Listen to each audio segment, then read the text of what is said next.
The Book of Exodus, chapter 1. Now these are the names of the children of Israel, which came into Egypt. Every man and his household came with Jacob: Reuben, Simeon, Levi, and Judah, Issachar, Zebulun, and Benjamin, Dan, and Naphtali, Gad, and Asher. And all the souls that came out of the loins of Jacob were 70 souls, for Joseph was in Egypt already. And Joseph died, and all his brethren, and all that generation. And the children of Israel were fruitful, and increased abundantly, and multiplied, and waxed exceeding mighty. And the land was filled with them. Now there arose up a new king over Egypt, which knew not Joseph. And he said unto his people, Behold, the people of the children of Israel are more and mightier than we. Come on, let us deal wisely with them, lest they multiply, and it come to pass that, when there falleth out any war, they join also unto our enemies, and fight against us, and so get them up out of the land. Therefore they did set over them taskmasters to afflict them with their burdens. And they built for Pharaoh treasure cities, Pithom and Ramses. But the more they afflicted them, the more they multiplied and grew. And they were grieved because of the children of Israel. And the Egyptians made the children of Israel to serve with rigor. And they made their lives bitter with hard bondage, in mortar and in brick, and in all manner of service in the field. All their service wherein they made them serve was with rigor. And the king of Egypt spake to the Hebrew midwives, of which the name of the one was Shiphrah, and the name of the other Puah. And he said, When ye do the office of a midwife to the Hebrew women, and see them upon the stools, if it be a son, then ye shall kill him, but if it be a daughter, then she shall live. But the midwives feared God, and did not as the king of Egypt commanded them, but saved the men children alive. And the king of Egypt called for the midwives, and said unto them, Why have ye done this thing, and have saved the men children alive? And the midwives said unto Pharaoh, Because the Hebrew women are not as the Egyptian women, for they are lively, and are delivered ere the midwives come in unto them. Therefore God dealt well with the midwives, and the people multiplied, and waxed very mighty. And it came to pass, because the midwives feared God, that he made them houses. And Pharaoh charged all his people, saying, Every son that is born ye shall cast into the river, and every daughter ye shall save alive. Chapter 2. And there went a man of the house of Levi, and took to wife a daughter of Levi. And the woman conceived, and bare a son. And when she saw him that he was a goodly child, she hid him 3 months. And when she could not longer hide him, she took for him an ark of bulrushes, and daubed it with slime and with pitch, and put the child therein. And she laid it in the flags by the river's brink. And his sister stood afar off, to wit what would be done to him. And the daughter of Pharaoh came down to wash herself at the river, and her maidens walked along by the river's side. And when she saw the ark among the flags, she sent her maid to fetch it. And when she had opened it, she saw the child, and behold, the babe wept. And she had compassion on him, and said, This is one of the Hebrews' children. Then said his sister to Pharaoh's daughter, Shall I go and call to thee a nurse of the Hebrew women, that she may nurse the child for thee? And Pharaoh's daughter said to her, Go. And the maid went and called the child's mother. And Pharaoh's daughter said unto her, Take this child away, and nurse it for me, and I will give thee thy wages. And the women took the child and nursed it. And the child grew, and she brought him unto Pharaoh's daughter, and he became her son. And she called his name Moses. And she said, Because I drew him out of the water. And it came to pass in those days, when Moses was grown, that he went out unto his brethren, and looked on their burdens. And he spied an Egyptian smiting an Hebrew, one of his brethren. And he looked this way and that way, and when he saw that there was no man, he slew the Egyptian, and hid him in the sand. And when he went out the second day, behold, 2 men of the Hebrews strove together. And he said to him that did the wrong, Wherefore smitest thou thy fellow? And he said, Who made thee a prince and a judge over us? Intendest thou to kill me as thou killedst the Egyptian? And Moses feared, and said, Surely this thing is known. Now when Pharaoh heard this thing, he sought to slay Moses. But Moses fled from the face of Pharaoh, and dwelt in the land of Midian, and he sat down by a well. Now the priest of Midian had 7 daughters, and they came and drew water, and filled the troughs to water their father's flock. And the shepherds came and drove them away. But Moses stood up and helped them, and watered their flock. And when they came to rule their father, he said, How is it that ye are come so soon today? And they said, An Egyptian delivered us out of the hand of the shepherds, and also drew water enough for us, and watered the flock. And he said unto his daughters, And where is he? Why is it that ye have left the man? Call him, that he may eat bread. And Moses was content to dwell with the man, and he gave Moses Zipporah his daughter. And she bare him a son, and he called his name Gershom, for he said, I have been a stranger in a strange land. And it came to pass in process of time that the king of Egypt died, and the children of Israel sighed by reason of the bondage, and they cried, and their cry came up unto God by reason of the bondage. And God heard their groaning, and God remembered his covenant with Abraham, with Isaac, and with Jacob. And God looked upon the children of Israel, and God had respect unto them. Chapter 3. Now Moses kept the flock of Jethro his father-in-law, the priest of Midian, and he led the flock to the backside of the desert, and came to the mountain of God, even to Horeb. And the angel of the Lord appeared unto him in a flame of fire out of the midst of a bush. And he looked, and behold, the bush burned with fire, and the bush was not consumed. And Moses said, I will now turn aside, and see this great sight, why the bush is not burnt. And when the Lord saw that he turned aside to see, God called unto him out of the midst of the bush, and said, Moses, Moses. And he said, Here am I. And he said, Draw not nigh hither, put off thy shoes from off thy feet, for the place whereon thou standest is holy ground. Moreover he said, I am the God of thy father, the God of Abraham, the God of Isaac, and the God of Jacob. And Moses hid his face, for he was afraid to look upon God. And the Lord said, I have surely seen the affliction of my people which are in Egypt, and have heard their cry by reason of their taskmasters, for I know their sorrows. And I am come down to deliver them out of the hand of the Egyptians, and to bring them up out of that land unto a good land and a large, unto a land flowing with milk and honey, unto the place of the Canaanites, and the Hittites, and the Amorites, and the Perizzites, and the Hivites, and the Jebusites. Now therefore, behold, the cry of the children of Israel is come unto me, and I have also seen the oppression wherewith the Egyptians oppress them. Come now therefore, and I will send thee unto Pharaoh, that thou mayest bring forth my people the children of Israel out of Egypt. And Moses said unto God, Who am I that I should go unto Pharaoh, and that I should bring forth the children of Israel out of Egypt? And he said, Certainly I will be with thee, and this shall be a token unto thee that I have sent thee. When thou hast brought forth the people out of Egypt, ye shall serve God upon this mountain. And Moses said unto God, Behold, when I come unto the children of Israel, and shall say unto them, The God of your fathers hath sent me unto you, and they shall say to me, What is his name? What shall I say unto them? And God said unto Moses, I am that I am. And he said, Thus shalt thou say unto the children of Israel, I am hath sent me unto you. And God said moreover unto Moses, Thus shalt thou say unto the children of Israel, The Lord God of your fathers, the God of Abraham, the God of Isaac, and the God of Jacob, hath sent me unto you. This is my name forever, and this is my memorial unto all generations. Go and gather the elders of Israel together, and say unto them, The Lord God of your fathers, the God of Abraham, of Isaac, and of Jacob, appeared unto me, saying, I have surely visited you, and seen that which is done to you in Egypt. And I have said, I will bring you up out of the affliction of Egypt unto the land of the Canaanites, and the Hittites, and the Amorites, and the Perizzites, and the Hivites, and the Jebusites, unto a land flowing with milk and honey. And they shall hearken to thy voice. And thou shalt come, thou and the elders of Israel, unto the king of Egypt. And ye shall say unto him, The Lord God of the Hebrews hath met with us. And now let us go, we beseech thee, 3 days' journey into the wilderness, that we may sacrifice to the Lord our God. And I am sure that the king of Egypt will not let you go, no, not by a mighty hand. And I will stretch out my hand, and smite Egypt with all my wonders which I will do in the midst thereof. And after that he will let you go. And I will give this people favor in the sight of the Egyptians. And it shall come to pass, that when ye go, ye shall not go empty. But every woman shall borrow of her neighbor, and of her that sojourneth in her house, jewels of silver, and jewels of gold, and raiment. And ye shall put them upon your sons and upon your daughters, and ye shall spoil the Egyptians. Chapter 4.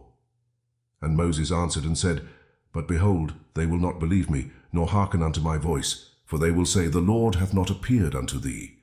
And the Lord said unto him, What is that in thine hand? And he said, A rod. And he said, Cast it on the ground. And he cast it on the ground, and it became a serpent, and Moses fled from before it. And the Lord said unto Moses, Put forth thine hand, and take it by the tail. And he put forth his hand, and caught it, and it became a rod in his hand, that they may believe that the Lord God of their fathers, the God of Abraham, the God of Isaac, and the God of Jacob, hath appeared unto thee. And the Lord said furthermore unto him, Put now thine hand into thy bosom. And he put his hand into his bosom, and when he took it out, behold, his hand was leprous as snow. And he said, Put thine hand into thy bosom again. And he put his hand into his bosom again, and plucked it out of his bosom, and behold, it was turned again as his other flesh. And it shall come to pass, if they will not believe thee, neither hearken to the voice of the first sign, that they will believe the voice of the latter sign. And it shall come to pass, if they will not believe also these two signs, neither hearken unto thy voice, that thou shalt take of the water of the river, and pour it upon the dry land. And the water which thou takest out of the river shall become blood upon the dry land. And Moses said unto the Lord, O my Lord, I am not eloquent, neither heretofore, nor since thou hast spoken unto thy servant, but I am slow of speech and of a slow tongue. And the Lord said unto him, Who hath made man's mouth? Or who maketh the dumb, or deaf, or the seeing, or the blind? Have not I the Lord? Now therefore go, and I will be with thy mouth, and teach thee what thou shalt say. And he said, O my Lord, send, I pray thee, by the hand of him whom thou wilt send. And the anger of the Lord was kindled against Moses, and he said, Is not Aaron the Levite thy brother? I know that he can speak well. And also, behold, he cometh forth to meet thee, and when he seeth thee, he will be glad in his heart. And thou shalt speak unto him, and put words in his mouth, and I will be with thy mouth, and with his mouth, and will teach you what ye shall do. And he shall be thy spokesman unto the people, and he shall be, even he shall be to thee instead of a mouth, and thou shalt be to him instead of God. And thou shalt take this rod in thine hand, wherewith thou shalt do signs. And Moses went, and returned to Jethro his father-in-law, and said unto him, Let me go, I pray thee, and return unto my brethren which are in Egypt, and see whether they be yet alive. And Jethro said to Moses, Go in peace. And the Lord said unto Moses in Midian, Go, return into Egypt. For all the men are dead which sought thy life. And Moses took his wife and his sons, and set them upon an ass, and he returned to the land of Egypt. And Moses took the rod of God in his hand. And the Lord said unto Moses, When thou goest to return into Egypt, see that thou do all those wonders before Pharaoh, which I have put in thine hand, but I will harden his heart, that he shall not let the people go. And thou shalt say unto Pharaoh, Thus saith the Lord, Israel is my son, even my firstborn. And I say unto thee, Let my son go, that he may serve me. And if thou refuse to let him go, behold, I will slay thy son, even thy firstborn. And it came to pass by the way in the inn, that the Lord met him, and sought to kill him. Then Zipporah took a sharp stone, and cut off the foreskin of her son, and cast it at his feet, and said, Surely a bloody husband art thou to me. So he let him go. Then she said, A bloody husband thou art, because of the circumcision. And the Lord said to Aaron, Go into the wilderness to meet Moses. And he went, and met him in the mount of God, and kissed him. And Moses told Aaron all the words of the Lord who had sent him, and all the signs which he had commanded him. And Moses and Aaron went and gathered together all the elders of the children of Israel. And Aaron spake all the words which the Lord had spoken unto Moses, and did the signs in the sight of the people. And the people believed. And when they heard that the Lord had visited the children of Israel, and that he had looked upon their affliction, then they bowed their heads and worshipped. Exodus 5. And afterward Moses and Aaron went in, and told Pharaoh, Thus saith the Lord God of Israel, Let my people go, that they may hold a feast unto me in the wilderness. And Pharaoh said, Who is the Lord, that I should obey his voice to let Israel go? I know not the Lord, neither will I let Israel go. And they said, The God of the Hebrews hath met with us. Let us go, we pray thee, 3 days' journey into the desert, and sacrifice unto the Lord our God, lest he fall upon us with pestilence, or with the sword. And the king of Egypt said unto them, Wherefore do ye, Moses and Aaron, let the people from their works? Get you unto your burdens. And Pharaoh said, Behold, the people of the land now are many, and ye make them rest from their burdens. And Pharaoh commanded the same day the taskmasters of the people and their officers, saying, Ye shall no more give the people straw to make brick, as heretofore, let them go and gather straw for themselves. And the tale of the bricks, which they did make heretofore, ye shall lay upon them. Ye shall not diminish aught thereof, for they be idle. Therefore they cry, saying, Let us go and sacrifice to our God. Let their more work be laid upon the men, that they may labor therein, and let them not regard vain words. And the taskmasters of the people went out, and their officers, and they spake to the people, saying, Thus saith Pharaoh, I will not give you straw.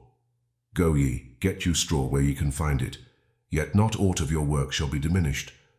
So the people were scattered abroad throughout all the land of Egypt to gather stubble instead of straw. And the taskmasters hasted them, saying, Fulfill your works, your daily tasks, as when there was straw.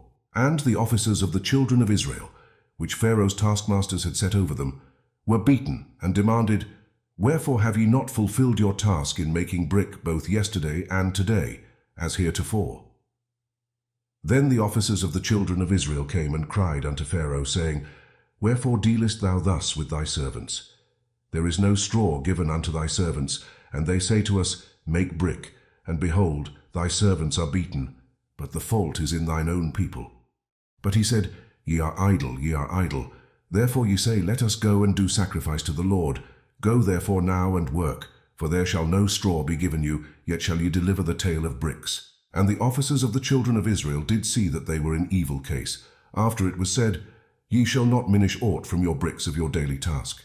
And they met Moses and Aaron, who stood in the way, as they came forth from Pharaoh. And they said unto them, The Lord look upon you, and judge, because ye have made our savour to be abhorred in the eyes of Pharaoh, and in the eyes of his servants, to put a sword in their hand to slay us. And Moses returned unto the Lord, and said, Lord, wherefore hast thou so evil entreated this people? Why is it that thou hast sent me? For since I came to Pharaoh to speak in thy name, he hath done evil to this people. Neither hast thou delivered thy people at all. Chapter 6. Then the Lord said unto Moses, Now shalt thou see what I will do to Pharaoh. For with a strong hand shall he let them go, and with a strong hand shall he drive them out of his land. And God spake unto Moses, and said unto him, I am the Lord. And I appeared unto Abraham, unto Isaac, and unto Jacob by the name of God Almighty, but by my name Jehovah was I not known to them. And I have also established my covenant with them, to give them the land of Canaan, the land of their pilgrimage, wherein they were strangers. And I have also heard the groaning of the children of Israel, whom the Egyptians keep in bondage, and I have remembered my covenant. Wherefore say unto the children of Israel, I am the Lord, and I will bring you out from under the burdens of the Egyptians, and I will rid you out of their bondage, and I will redeem you with a stretched out arm, and with great judgments. And I will take you to me for a people, and I will be to you a God. And ye shall know that I am the Lord your God, which bringeth you out from under the burdens of the Egyptians. And I will bring you in unto the land, concerning the which I did swear to give it to Abraham, to Isaac, and to Jacob, and I will give it you for an heritage. I am the Lord. And Moses spake so unto the children of Israel. But they hearkened not unto Moses for anguish of spirit and for cruel bondage. And the Lord spake unto Moses, saying, Go in, speak unto Pharaoh king of Egypt, that he let the children of Israel go out of his land. And Moses spake before the Lord, saying, Behold, the children of Israel have not hearkened unto me. How then shall Pharaoh hear me, who am of uncircumcised lips? And the Lord spake unto Moses and unto Aaron, and gave them a charge unto the children of Israel, and unto Pharaoh king of Egypt, to bring the children of Israel out of the land of Egypt. These be the heads of their fathers' houses, the sons of Reuben, the firstborn of Israel, Hanok and Palu, Hezron and Carmi. These be the families of Reuben, and the sons of Simeon, Jemuel and Jamin and Ohad and Jachin and Zohar, and Shaul the son of a Canaanitish woman. These are the families of Simeon. And these are the names of the sons of Levi according to their generations, Gershon and Kohath and Merari. And the years of the life of Levi were 137 years. The sons of Gershon, Libni and Shimi, according to their families. And the sons of Kohath, Amram and Izhar and Hebron and Uzziel. And the years of the life of Kohath were 133 years. And the sons of Merari, Mahali and Mushi. These are the families of Levi according to their generations. And Amram took him Jochebed his father's sister to wife, and she bare him Aaron and Moses. And the years of the life of Amram were 137 years. And the sons of Izhar, Korah and Nepheg and Zikri. And the sons of Uzziel, Mishael and Elzaphan and Zithri. And Aaron took him Elisheba, daughter of Amminadab, sister of Nahshon, to wife. And she bare him Nadab and Abihu, Eleazar and Ithamar. And the sons of Korah, Asir and Elkanah and Abiasaph. These are the families of the Korites. And Eleazar Aaron's son took him one of the daughters of Putiel to wife, and she bare him Phinehas. These are the heads of the fathers of the Levites according to their families. These are that Aaron and Moses, to whom the Lord said, Bring out the children of Israel from the land of Egypt according to their armies. These are they which spake to Pharaoh king of Egypt, to bring out the children of Israel from Egypt. These are that Moses and Aaron. And it came to pass on the day when the Lord spake unto Moses in the land of Egypt, that the Lord spake unto Moses, saying, I am the Lord, speak thou unto Pharaoh king of Egypt all that I say unto thee. And Moses said before the Lord, Behold, I am of uncircumcised lips, and how shall Pharaoh hearken unto me? Chapter 7. And the Lord said unto Moses, See, I have made thee a god to Pharaoh, and Aaron thy brother shall be thy prophet. Thou shalt speak all that I command thee, and Aaron thy brother shall speak unto Pharaoh, that he send the children of Israel out of his land. And I will harden Pharaoh's heart, and multiply my signs and my wonders in the land of Egypt. But Pharaoh shall not hearken unto you, that I may lay my hand upon Egypt, and bring forth mine armies, and my people, the children of Israel, out of the land of Egypt by great judgments. And the Egyptians shall know that I am the Lord, when I stretch forth mine hand upon Egypt, and bring out the children of Israel from among them. And Moses and Aaron did as the Lord commanded them, so did they. And Moses was 80 years old, and Aaron 83 years old, when they spake unto Pharaoh. And the Lord spake unto Moses and unto Aaron, saying, When Pharaoh shall speak unto you, saying, Show a miracle for you, then thou shalt say unto Aaron, Take thy rod, and cast it before Pharaoh, and it shall become a serpent.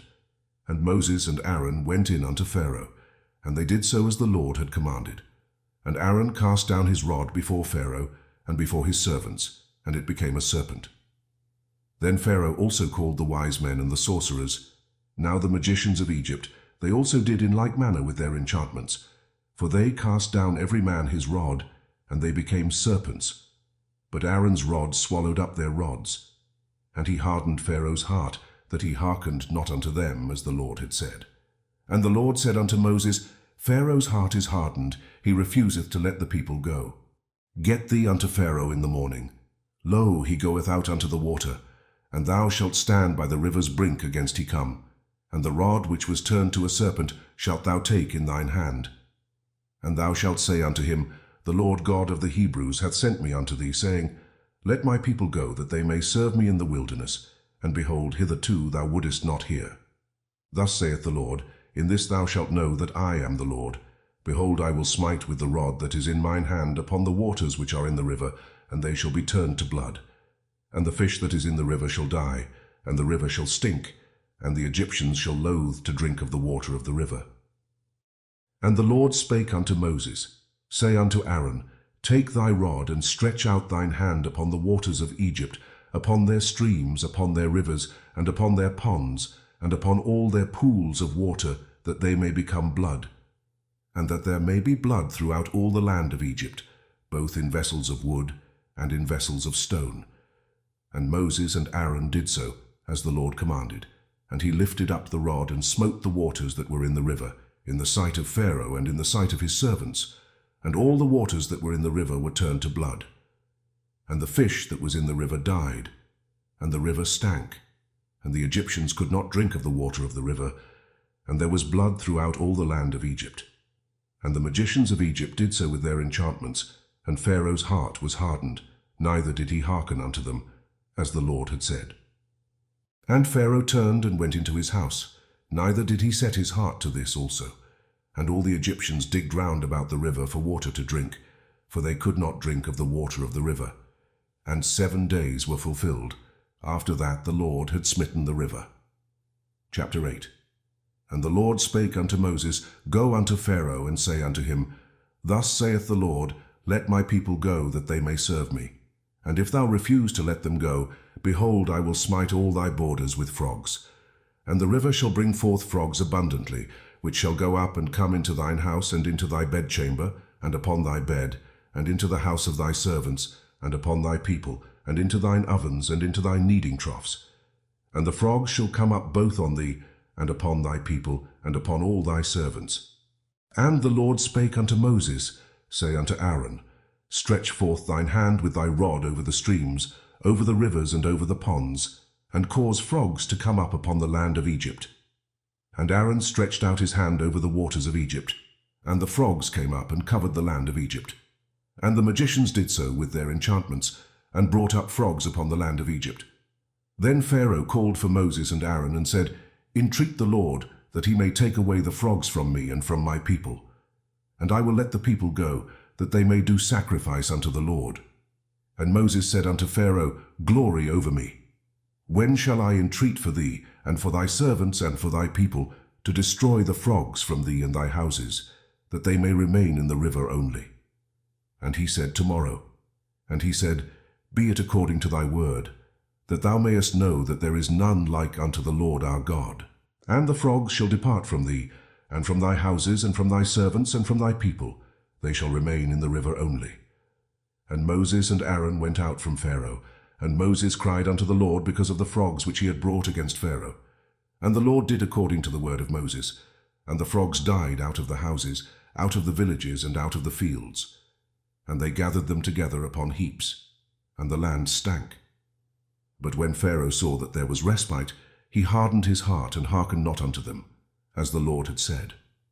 And the Lord said unto Moses, Say unto Aaron, Stretch out thy rod, and smite the dust of the land, that it may become lice throughout all the land of Egypt. And they did so. For Aaron stretched out his hand with his rod, and smote the dust of the earth, and it became lice in man and in beast. All the dust of the land became lice throughout all the land of Egypt. And the magicians did so with their enchantments to bring forth lice, but they could not.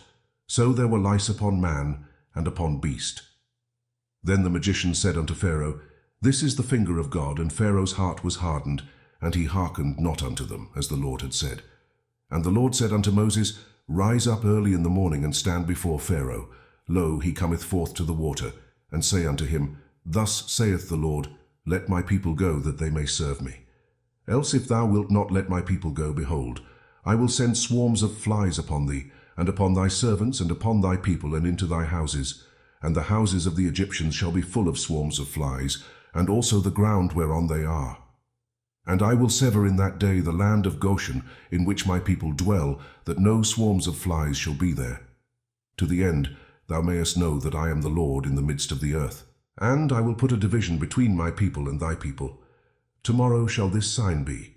And the Lord did so.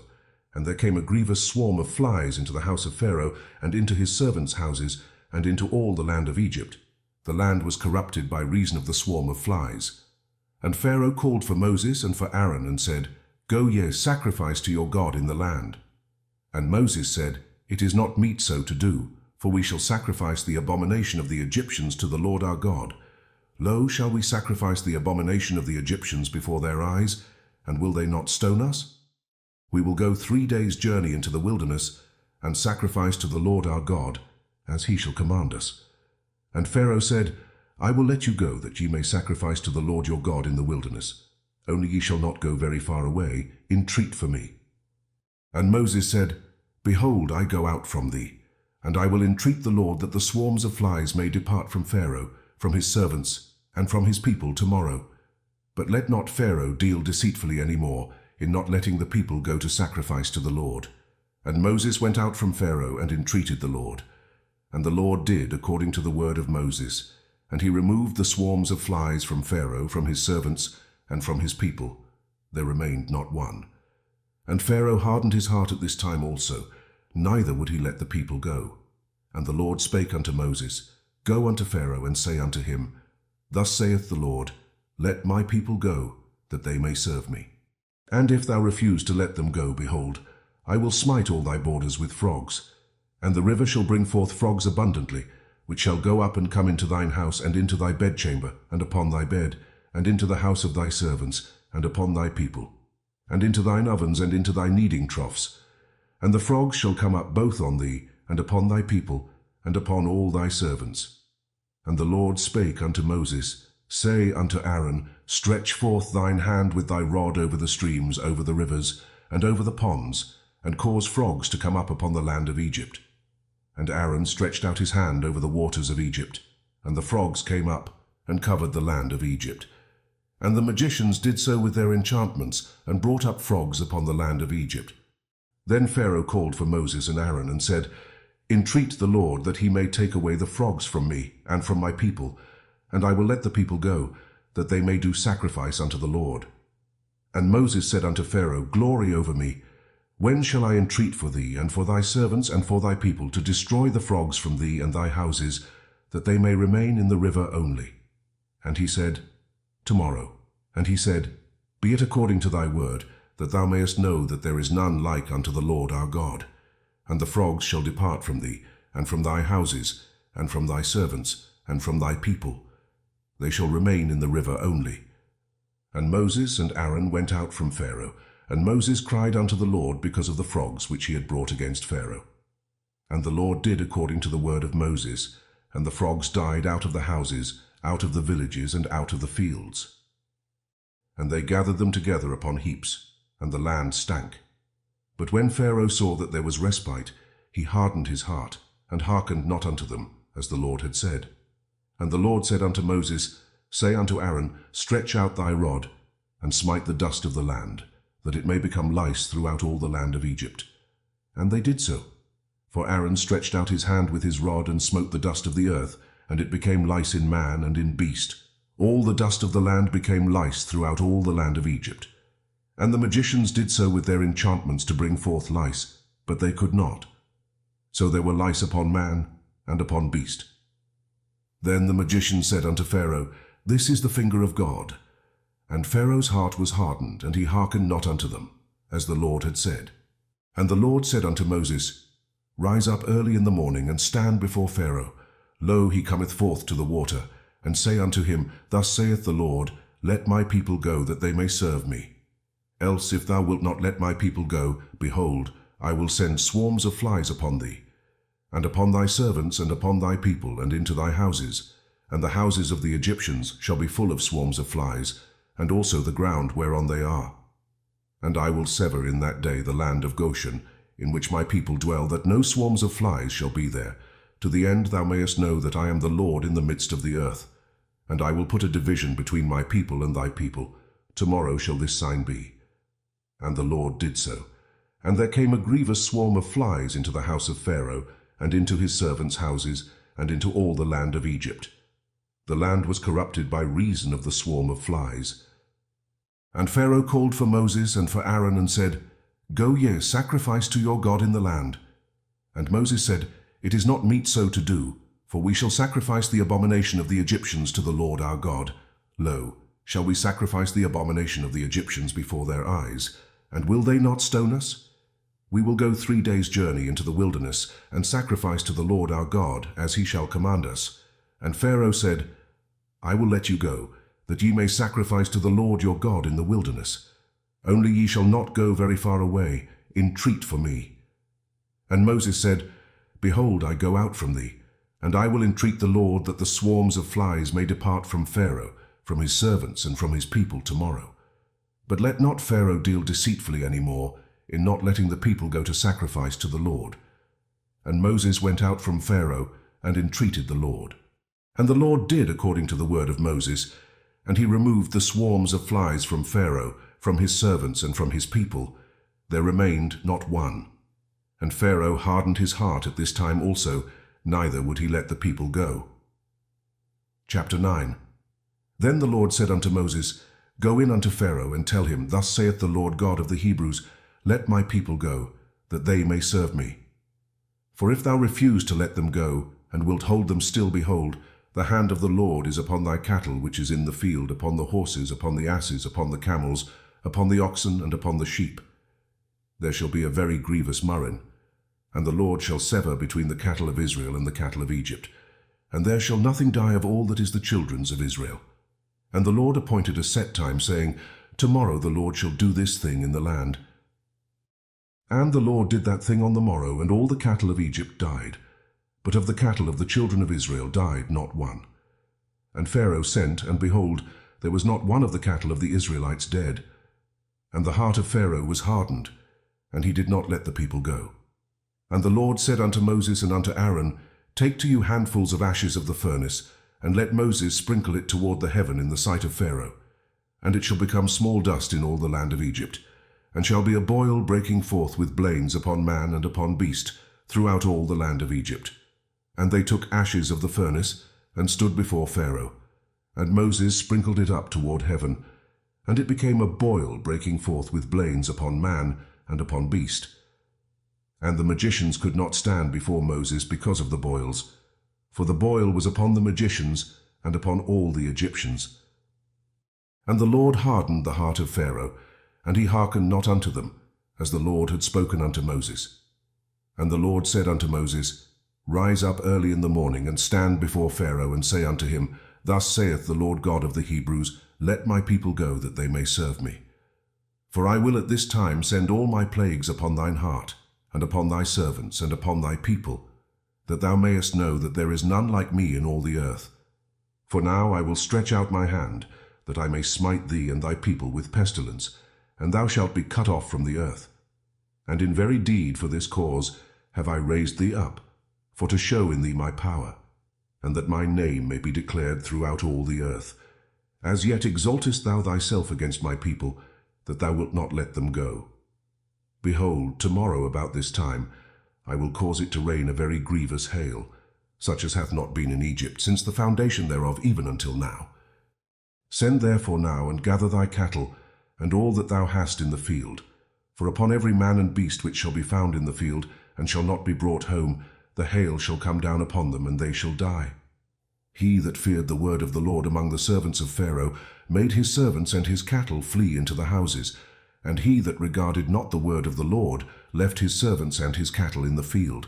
And the Lord said unto Moses, Stretch forth thine hand toward heaven, that there may be hail in all the land of Egypt upon man and upon beast, and upon every herb of the field throughout the land of Egypt. And Moses stretched forth his rod toward heaven, and the Lord sent thunder and hail, and the fire ran along upon the ground, and the Lord rained hail upon the land of Egypt. So there was hail, and fire mingled with the hail, very grievous, such as there was none like it in all the land of Egypt since it became a nation. And the hail smote throughout all the land of Egypt, all that was in the field, both man and beast. And the hail smote every herb of the field, and brake every tree of the field. Only in the land of Goshen, where the children of Israel were, was there no hail. And Pharaoh sent and called for Moses and Aaron, and said unto them, I have sinned this time, the Lord is righteous, and I and my people are wicked. Entreat the Lord, for it is enough, that there be no more mighty thunderings and hail, and I will let you go, and ye shall stay no longer. And Moses said unto him, As soon as I am gone out of the city, I will spread abroad my hands unto the Lord, and the thunder shall cease, neither shall there be any more hail, that thou mayest know how that the earth is the Lord's. But as for thee and thy servants, I know that ye will not yet fear the Lord God.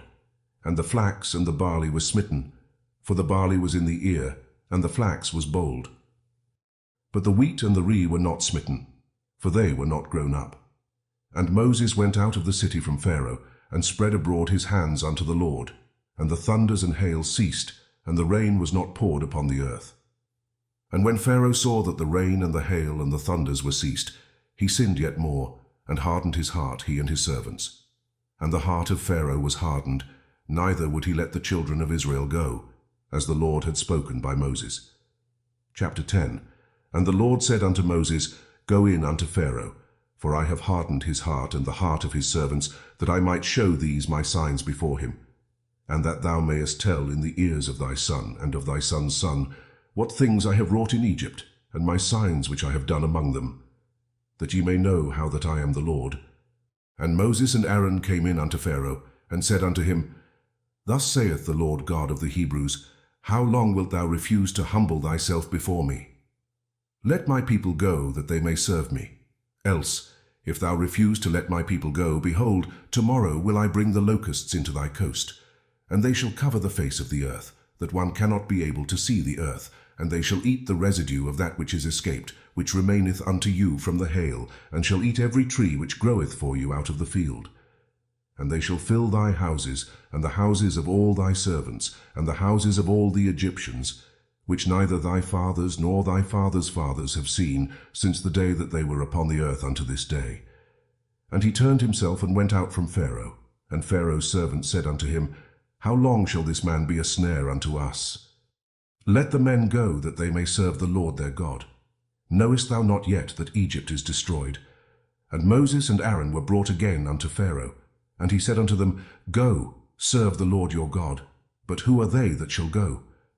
And Moses said, We will go with our young and with our old, with our sons and with our daughters, with our flocks and with our herds will we go, for we must hold a feast unto the Lord. And he said unto them, Let the Lord be so with you, as I will let you go and your little ones. Look to it, for evil is before you. Not so. Go now, ye that are men, and serve the Lord, for that ye did desire. And they were driven out from Pharaoh's presence. And the Lord said unto Moses, Stretch out thine hand over the land of Egypt for the locusts, that they may come up upon the land of Egypt, and eat every herb of the land, even all that the hail hath left. And Moses stretched forth his rod over the land of Egypt, and the Lord brought an east wind upon the land all that day, and all that night. And when it was morning, the east wind brought the locusts. And the locust went up over all the land of Egypt, and rested in all the coasts of Egypt. Very grievous were they. Before them there were no such locusts as they, neither after them shall be such. For they covered the face of the whole earth, so that the land was darkened, and they did eat every herb of the land, and all the fruit of the trees which the hail had left. And there remained not any green thing in the trees, or in the herbs of the field, through all the land of Egypt. Then Pharaoh called for Moses and Aaron in haste, and he said, I have sinned against the Lord your God, and against you.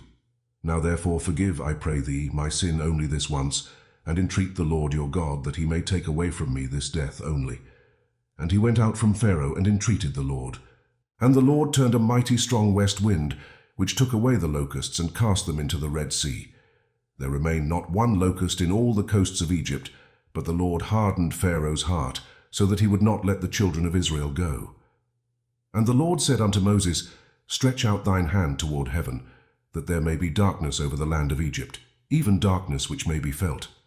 And Moses stretched forth his hand toward heaven, and there was a thick darkness in all the land of Egypt 3 days. They saw not one another, neither rose any from his place for 3 days, but all the children of Israel had light in their dwellings. And Pharaoh called unto Moses and said, Go ye, serve the Lord.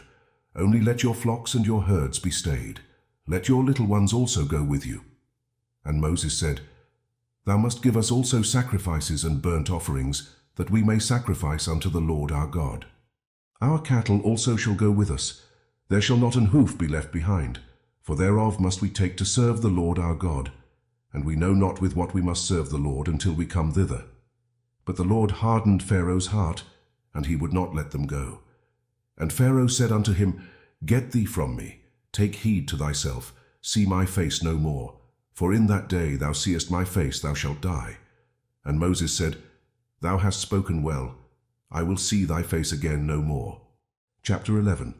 And the Lord said unto Moses, Yet will I bring one plague more upon Pharaoh and upon Egypt. Afterwards he will let you go hence. When he shall let you go, he shall surely thrust you out hence altogether. Speak now in the ears of the people, and let every man borrow of his neighbor, and every woman of her neighbor, jewels of silver and jewels of gold. And the Lord gave the people favor in the sight of the Egyptians. Moreover, the man Moses was very great in the land of Egypt, in the sight of Pharaoh's servants, and in the sight of the people. And Moses said, Thus saith the Lord, About midnight will I go out into the midst of Egypt. And all the firstborn in the land of Egypt shall die, from the firstborn of Pharaoh that sitteth upon his throne, even unto the firstborn of the maidservant that is behind the mill, and all the firstborn of beasts. And there shall be a great cry throughout all the land of Egypt, such as there was none like it, nor shall be like it any more. But against any of the children of Israel shall not a dog move his tongue, against man or beast, that ye may know how that the Lord doth put a difference between the Egyptians and Israel. And all these thy servants shall come down unto me, and bow down themselves unto me, saying, Get thee out, and all the people that follow thee, and after that I will go out. And he went out from Pharaoh in a great anger. And the Lord said unto Moses, Pharaoh shall not hearken unto you, that my wonders may be multiplied in the land of Egypt. And Moses and Aaron did all these wonders before Pharaoh. And the Lord hardened Pharaoh's heart, so that he would not let the children of Israel go out of his land. Chapter 12. And the Lord spake unto Moses and Aaron in the land of Egypt, saying, This month shall be unto you the beginning of months. It shall be the first month of the year to you. Speak ye unto all the congregation of Israel, saying, In the 10th day of this month they shall take to them every man a lamb, according to the house of their fathers, a lamb for an house. And if the household be too little for the lamb, let him and his neighbor next unto his house take it according to the number of the souls. Every man according to his eating shall make your count for the lamb. Your lamb shall be without blemish, a male of the first year. Ye shall take it out from the sheep or from the goats. And ye shall keep it up until the 14th day of the same month, and the whole assembly of the congregation of Israel shall kill it in the evening. And they shall take of the blood, and strike it on the 2 side posts, and on the upper door post of the houses, wherein they shall eat it. And they shall eat the flesh in that night, roast with fire, and unleavened bread, and with bitter herbs they shall eat it. Eat not of it raw, nor sodden at all with water, but roast with fire, his head with his legs, and with the purtenance thereof. And ye shall let nothing of it remain until the morning, and that which remaineth of it until the morning ye shall burn with fire. And thus shall ye eat it, with your loins girded, your shoes on your feet, and your staff in your hand, and ye shall eat it in haste. It is the Lord's Passover. For I will pass through the land of Egypt this night, and will smite all the firstborn in the land of Egypt, both man and beast, and against all the gods of Egypt I will execute judgment. I am the Lord.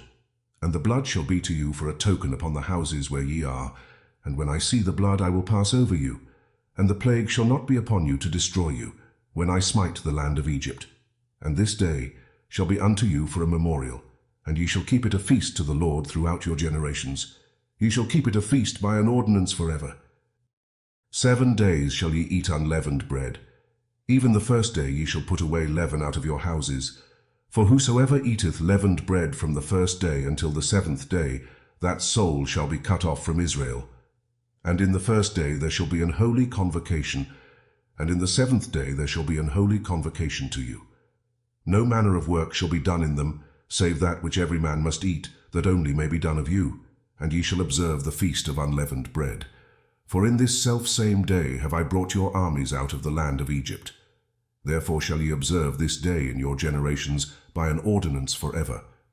In the 1st month, on the 14th day of the month at even, ye shall eat unleavened bread, until the 21st day of the month at even. 7 days shall there be no leaven found in your houses.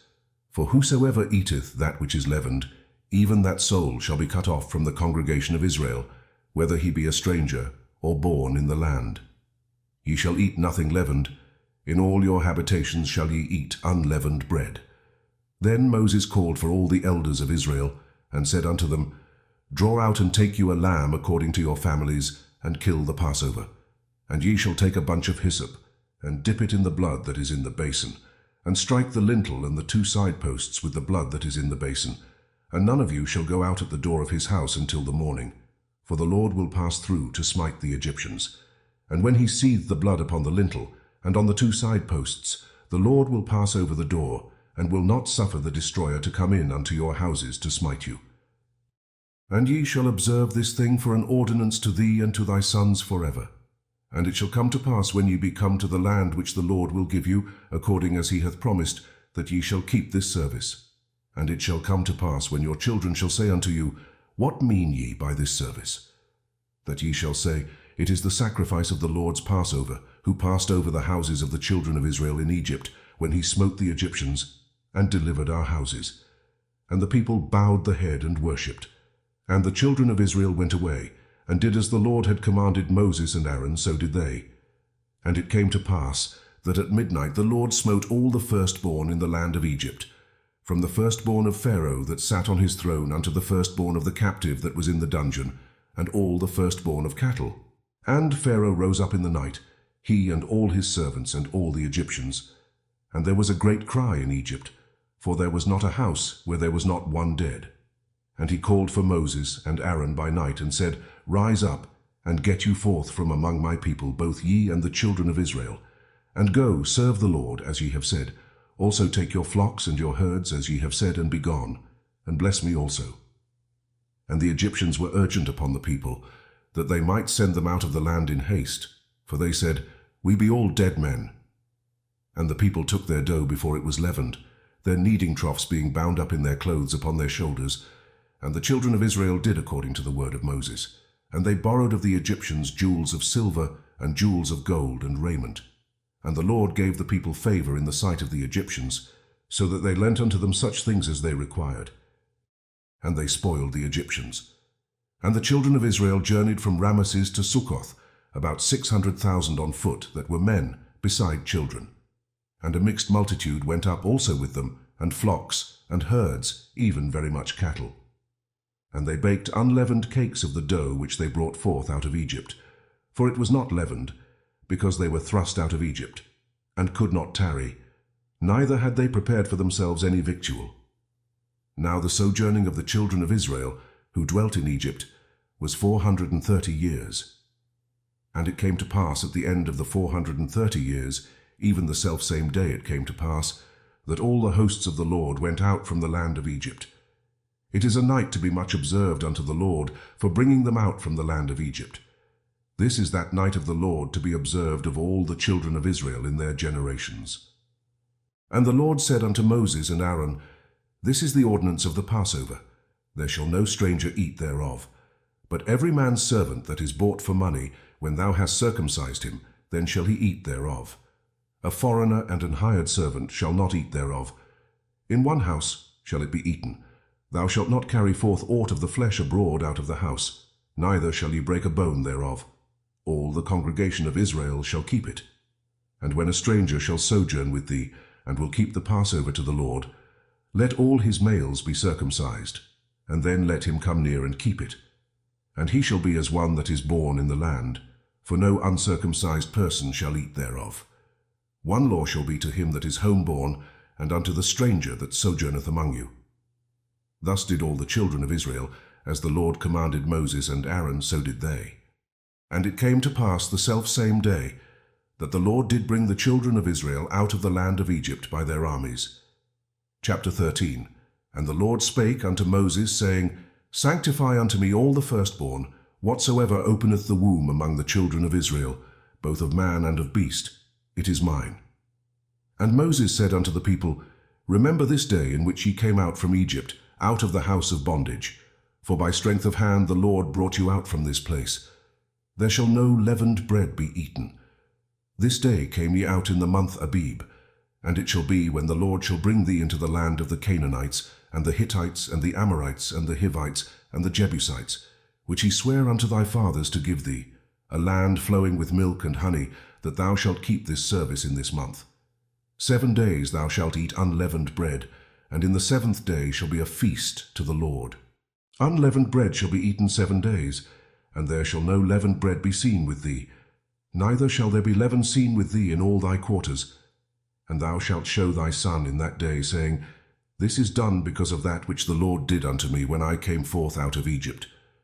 And it shall be for a sign unto thee upon thine hand, and for a memorial between thine eyes, that the Lord's law may be in thy mouth. For with a strong hand hath the Lord brought thee out of Egypt. Thou shalt therefore keep this ordinance in his season from year to year. And it shall be, when the Lord shall bring thee into the land of the Canaanites, as he sware unto thee and to thy fathers, and shall give it thee, that thou shalt set apart unto the Lord all that openeth the matrix, and every firstling that cometh of a beast which thou hast, the males shall be the Lord's. And every firstling of an ass thou shalt redeem with a lamb, and if thou wilt not redeem it, then thou shalt break his neck, and all the firstborn of man among thy children shalt thou redeem. And it shall be, when thy son asketh thee in time to come, saying, What is this? That thou shalt say unto him, By strength of hand the Lord brought us out from Egypt, from the house of bondage. And it came to pass, when Pharaoh would hardly let us go, that the Lord slew all the firstborn in the land of Egypt, both the firstborn of man and the firstborn of beast. Therefore I sacrifice to the Lord all that openeth the matrix, being males, but all the firstborn of my children I redeem. And it shall be for a token upon thine hand, and for frontlets between thine eyes. For by strength of hand the Lord brought us forth out of Egypt. And it came to pass, when Pharaoh had let the people go, that God led them not through the way of the land of the Philistines, although that was near. For God said, Lest peradventure the people repent when they see war, and they return to Egypt. But God led the people about through the way of the wilderness of the Red Sea. And the children of Israel went up harnessed out of the land of Egypt. And Moses took the bones of Joseph with him, for he had straitly sworn the children of Israel, saying, God will surely visit you, and ye shall carry up my bones away hence with you. And they took their journey from Succoth, and encamped in Etham, in the edge of the wilderness. And the Lord went before them by day in a pillar of a cloud, to lead them the way, and by night in a pillar of fire to give them light, to go by day and night. He took not away the pillar of the cloud by day, nor the pillar of fire by night, from before the people. Chapter 14. And the Lord spake unto Moses, saying, Speak unto the children of Israel, that they turn and encamp before Pihahiroth, between Migdol and the sea, over against Baalzephon, before it shall ye encamp by the sea. For Pharaoh will say of the children of Israel, They are entangled in the land, the wilderness hath shut them in. And I will harden Pharaoh's heart, that he shall follow after them, and I will be honored upon Pharaoh, and upon all his host, that the Egyptians may know that I am the Lord. And they did so. And it was told the king of Egypt that the people fled, and the heart of Pharaoh and of his servants was turned against the people, and they said, Why have we done this, that we have let Israel go from serving us? And he made ready his chariot, and took his people with him. And he took 600 chosen chariots, and all the chariots of Egypt, and captains over every one of them. And the Lord hardened the heart of Pharaoh king of Egypt, and he pursued after the children of Israel. And the children of Israel went out with an high hand. But the Egyptians pursued after them, all the horses and chariots of Pharaoh, and his horsemen, and his army, and overtook them encamping by the sea beside Pihahiroth before Baalzephon. And when Pharaoh drew nigh, the children of Israel lifted up their eyes, and behold, the Egyptians marched after them, and they were sore afraid. And the children of Israel cried out unto the Lord. And they said unto Moses, Because there were no graves in Egypt. Hast thou taken us away to die in the wilderness? Wherefore hast thou dealt thus with us, to carry us forth out of Egypt? Is not this the word that we did tell thee in Egypt, saying, Let us alone, that we may serve the Egyptians? For it had been better for us to serve the Egyptians, than that we should die in the wilderness. And Moses said unto the people, Fear ye not, stand still, and see the salvation of the Lord, which he will show to you today. For the Egyptians whom ye have seen today, ye shall see them again no more forever. The Lord shall fight for you, and ye shall hold your peace. And the Lord said unto Moses, Wherefore criest thou unto me? Speak unto the children of Israel that they go forward. But lift thou up thy rod, and stretch out thine hand over the sea, and divide it. And the children of Israel shall go on dry ground through the midst of the sea. And behold, I will harden the hearts of the Egyptians, and they shall follow them. And I will get me honor upon Pharaoh, and upon all his host, upon his chariots, and upon his horsemen. And the Egyptians shall know that I am the Lord, when I have gotten me honor upon Pharaoh, upon his chariots, and upon his horsemen. And the angel of God, which went before the camp of Israel, removed and went behind them. And the pillar of the cloud went from before their face, and stood behind them. And it came between the camp of the Egyptians and the camp of Israel. And it was a cloud and darkness to them, but it gave light by night to these, so that the one came not near the other all the night. And Moses stretched out his hand over the sea, and the Lord caused the sea to go back by a strong east wind all that night, and made the sea dry land, and the waters were divided. And the children of Israel went into the midst of the sea upon the dry ground, and the waters were a wall unto them on their right hand and on their left. And the Egyptians pursued, and went in after them to the midst of the sea, even all Pharaoh's horses, his chariots, and his horsemen. And it came to pass, that in the morning watch the Lord looked unto the host of the Egyptians through the pillar of fire and of the cloud, and troubled the host of the Egyptians, and took off their chariot wheels, that they drave them heavily. So that the Egyptians said, Let us flee from the face of Israel, for the Lord fighteth for them against the Egyptians. And the Lord said unto Moses, Stretch out thine hand over the sea, that the waters may come again upon the Egyptians, upon their chariots, and upon their horsemen. And Moses stretched forth his hand over the sea, and the sea returned to his strength when the morning appeared. And the Egyptians fled against it, and the Lord overthrew the Egyptians in the midst of the sea. And the waters returned, and covered the chariots, and the horsemen, and all the host of Pharaoh that came into the sea after them. There remained not so much as one of them. But the children of Israel walked upon dry land in the midst of the sea, and the waters were a wall unto them on their right hand and on their left. Thus the Lord saved Israel that day out of the hand of the Egyptians, and Israel saw the Egyptians dead upon the seashore. And Israel saw that great work which the Lord did upon the Egyptians, and the people feared the Lord, and believed the Lord and his servant Moses. Chapter 15. Then sang Moses and the children of Israel this song unto the Lord, and spake, saying, I will sing unto the Lord, for he hath triumphed gloriously. The horse and his rider hath he thrown into the sea. The Lord is my strength and song, and he is become my salvation. He is my God, and I will prepare him an habitation, my father's God, and I will exalt him.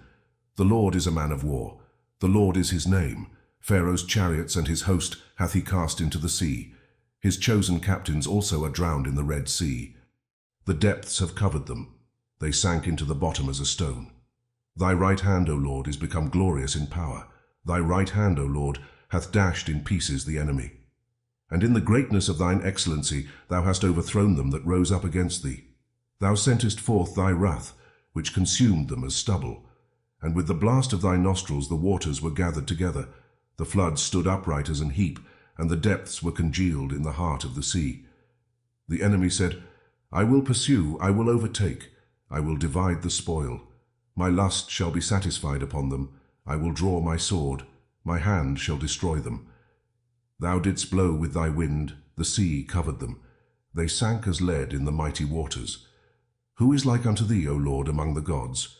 Who is like thee, glorious in holiness, fearful in praises, doing wonders? Thou stretchedst out thy right hand, the earth swallowed them. Thou in thy mercy hast led forth the people which thou hast redeemed. Thou hast guided them in thy strength unto thy holy habitation. The people shall hear, and be afraid. Sorrow shall take hold on the inhabitants of Palestina. Then the dukes of Edom shall be amazed. The mighty men of Moab trembling shall take hold upon them. All the inhabitants of Canaan shall melt away. Fear and dread shall fall upon them. By the greatness of thine arm they shall be as still as a stone. Till thy people pass over, O Lord, till the people pass over, which thou hast purchased. Thou shalt bring them in, and plant them in the mountain of thine inheritance, in the place, O Lord, which thou hast made for thee to dwell in the sanctuary, O Lord, which thy hands have established. The Lord shall reign for ever and ever. For the horse of Pharaoh went in with his chariots, and with his horsemen into the sea, and the Lord brought again the waters of the sea upon them. But the children of Israel went on dry land in the midst of the sea. And Miriam the prophetess, the sister of Aaron, took a timbrel in her hand, and all the women went out after her with timbrels and with dances. And Miriam answered them, Sing ye to the Lord, for he hath triumphed gloriously. The horse and his rider hath he thrown into the sea. So Moses brought Israel from the Red Sea, and they went out into the wilderness of Shur. And they went 3 days in the wilderness, and found no water. And when they came to Marah, they could not drink of the waters of Marah, for they were bitter. Therefore the name of it was called Marah. And the people murmured against Moses, saying, What shall we drink? And he cried unto the Lord, and the Lord showed him a tree, which when he had cast into the waters were made sweet. There he made for them a statute and an ordinance, and there he proved them, and said, If thou wilt diligently hearken to the voice of the Lord thy God, and wilt do that which is right in his sight, and wilt give ear to his commandments, and keep all his statutes, I will put none of these diseases upon thee, which I have brought upon the Egyptians. For I am the Lord that healeth thee. And they came to Elim, where were 12 wells of water, and 70 palm trees, and they encamped there by the waters. Chapter 16. And they took their journey from Elim, and all the congregation of the children of Israel came unto the wilderness of Sin, which is between Elim and Sinai, on the 15th day of the 2nd month after their departing out of the land of Egypt. And the whole congregation of the children of Israel murmured against Moses and Aaron in the wilderness. And the children of Israel said unto them, Would to God we had died by the hand of the Lord in the land of Egypt, when we sat by the flesh pots, and when we did eat bread to the full. For ye have brought us forth into this wilderness, to kill this whole assembly with hunger. Then said the Lord unto Moses, Behold, I will rain bread from heaven for you, and the people shall go out and gather a certain rate every day, that I may prove them, whether they will walk in my law or no. And it shall come to pass, that on the 6th day they shall prepare that which they bring in, and it shall be twice as much as they gather daily. And Moses and Aaron said unto all the children of Israel, At even, then ye shall know that the Lord hath brought you out from the land of Egypt. And in the morning, then ye shall see the glory of the Lord, for that he heareth your murmurings against the Lord. And what are we that ye murmur against us? And Moses said, This shall be when the Lord shall give you in the evening flesh to eat, and in the morning bread to the full, for that the Lord heareth your murmurings which ye murmur against him. And what are we? Your murmurings are not against us, but against the Lord. And Moses spake unto Aaron, Say unto all the congregation of the children of Israel, Come near before the Lord, for he hath heard your murmurings. And it came to pass, as Aaron spake unto the whole congregation of the children of Israel, that they looked toward the wilderness, and behold, the glory of the Lord appeared in the cloud. And the Lord spake unto Moses, saying, I have heard the murmurings of the children of Israel. Speak unto them, saying, At even ye shall eat flesh, and in the morning ye shall be filled with bread, and ye shall know that I am the Lord your God. And it came to pass, that at even the quails came up and covered the camp, and in the morning the dew lay round about the host. And when the dew that lay was gone up, behold, upon the face of the wilderness there lay a small round thing, as small as the hoarfrost on the ground. And when the children of Israel saw it, they said one to another, It is manna, for they wist not what it was. And Moses said unto them, This is the bread which the Lord hath given you to eat. This is the thing which the Lord hath commanded. Gather of it every man according to his eating, an omer for every man according to the number of your persons. Take ye every man for them which are in his tents. And the children of Israel did so, and gathered some more, some less. And when they did meet it with an omer, he that gathered much had nothing over, and he that gathered little had no lack. They gathered every man according to his eating. And Moses said, Let no man leave of it till the morning. Notwithstanding they hearkened not unto Moses, but some of them left of it until the morning, and it bred worms, and stank. And Moses was wroth with them. And they gathered it every morning, every man according to his eating, and when the sun waxed hot, it melted.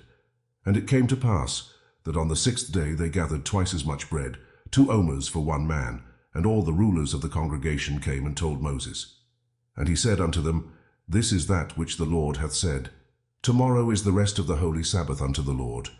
Bake that which ye will bake today, and seethe that ye will seethe, and that which remaineth over lay up for you to be kept until the morning. And they laid it up till the morning, as Moses bade, and it did not stink, neither was there any worm therein.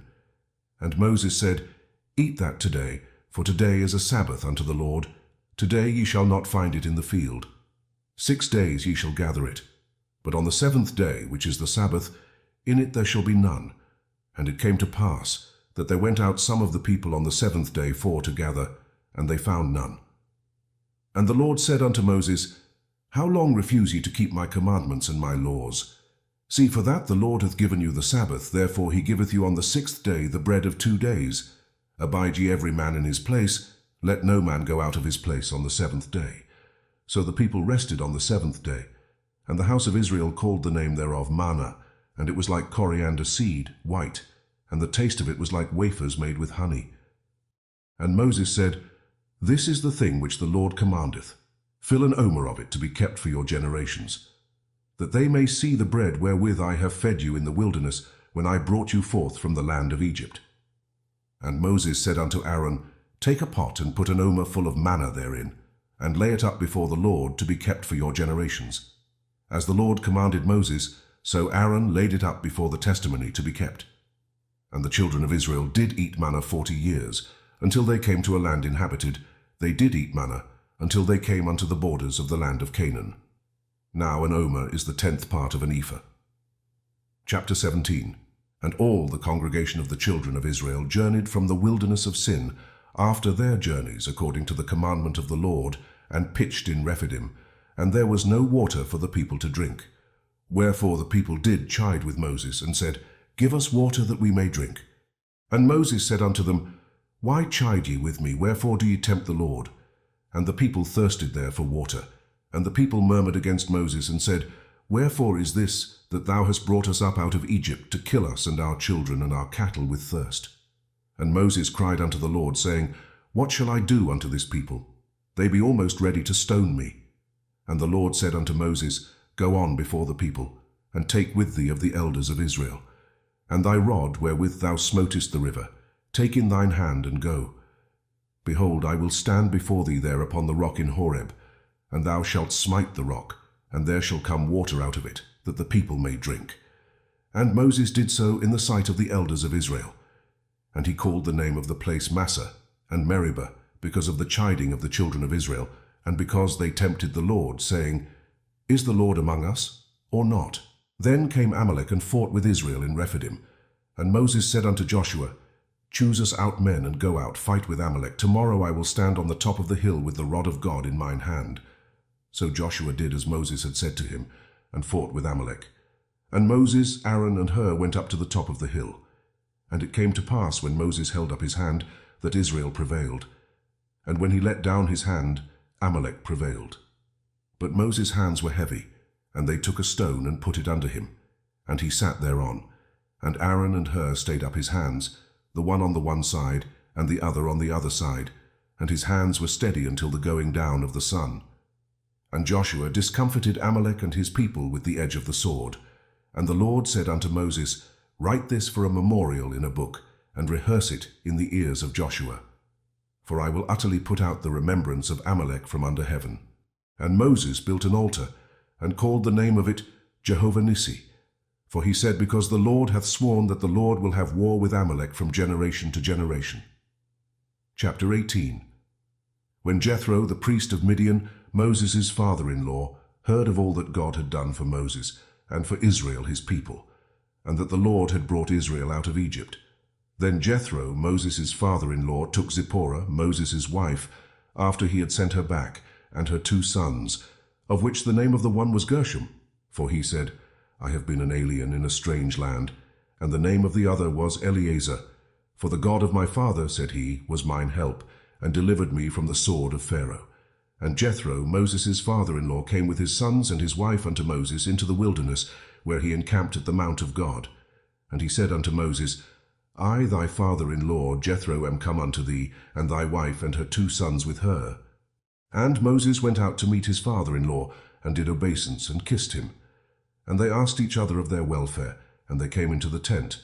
And Moses told his father-in-law all that the Lord had done unto Pharaoh, and to the Egyptians for Israel's sake, and all the travail that had come upon them by the way, and how the Lord delivered them. And Jethro rejoiced for all the goodness which the Lord had done to Israel, whom he had delivered out of the hand of the Egyptians. And Jethro said, Blessed be the Lord, who hath delivered you out of the hand of the Egyptians, and out of the hand of Pharaoh, who hath delivered the people from under the hand of the Egyptians. Now I know that the Lord is greater than all gods, for in the thing wherein they dealt proudly he was above them. And Jethro, Moses' father-in-law, took a burnt offering and sacrifices for God. And Aaron came, and all the elders of Israel, to eat bread with Moses' father-in-law before God. And it came to pass on the morrow that Moses sat to judge the people. And the people stood by Moses from the morning unto the evening. And when Moses' father-in-law saw all that he did to the people, he said, What is this thing that thou doest to the people? Why sittest thou thyself alone, and all the people stand by thee from morning unto even? And Moses said unto his father-in-law, Because the people come unto me to inquire of God. When they have a matter, they come unto me, and I judge between one and another, and I do make them know the statutes of God and his laws. And Moses' father-in-law said unto him, The thing that thou doest is not good. Thou wilt surely wear away both thou and this people that is with thee. For this thing is too heavy for thee. Thou art not able to perform it thyself alone. Hearken now unto my voice. I will give thee counsel, and God shall be with thee. Be thou for the people to Godward, that thou mayest bring the causes unto God. And thou shalt teach them ordinances and laws, and shalt show them the way wherein they must walk, and the work that they must do. Moreover, thou shalt provide out of all the people able men, such as fear God, men of truth, hating covetousness, and place such over them, to be rulers of thousands, and rulers of hundreds, rulers of 50s, and rulers of 10s. And let them judge the people at all seasons, and it shall be that every great matter they shall bring unto thee, but every small matter they shall judge. So shall it be easier for thyself, and they shall bear the burden with thee. If thou shalt do this thing, and God command thee so, then thou shalt be able to endure, and all this people shall also go to their place in peace. So Moses hearkened to the voice of his father-in-law, and did all that he had said. And Moses chose able men out of all Israel, and made them heads over the people, rulers of thousands, rulers of hundreds, rulers of 50s, and rulers of 10s. And they judged the people at all seasons. The hard causes they brought unto Moses, but every small matter they judged themselves. And Moses let his father-in-law depart, and he went his way into his own land. Chapter 19. In the 3rd month, when the children of Israel were gone forth out of the land of Egypt, the same day came they into the wilderness of Sinai. For they were departed from Rephidim, and were come to the desert of Sinai, and had pitched in the wilderness. And there Israel camped before the mount. And Moses went up unto God, and the Lord called unto him out of the mountain, saying, Thus shalt thou say to the house of Jacob, and tell the children of Israel, Ye have seen what I did unto the Egyptians, and how I bare you on eagle's wings, and brought you unto myself. Now therefore, if ye will obey my voice indeed, and keep my covenant, then ye shall be a peculiar treasure unto me above all people. For all the earth is mine, and ye shall be unto me a kingdom of priests, and an holy nation. These are the words which thou shalt speak unto the children of Israel. And Moses came and called for the elders of the people, and laid before their faces all these words which the Lord commanded him. And all the people answered together, and said, All that the Lord hath spoken we will do. And Moses returned the words of the people unto the Lord. And the Lord said unto Moses, Lo, I come unto thee in a thick cloud, that the people may hear when I speak with thee, and believe thee forever. And Moses told the words of the people unto the Lord. And the Lord said unto Moses, Go unto the people, and sanctify them today and tomorrow, and let them wash their clothes, and be ready against the 3rd day. For the 3rd day the Lord will come down in the sight of all the people upon Mount Sinai.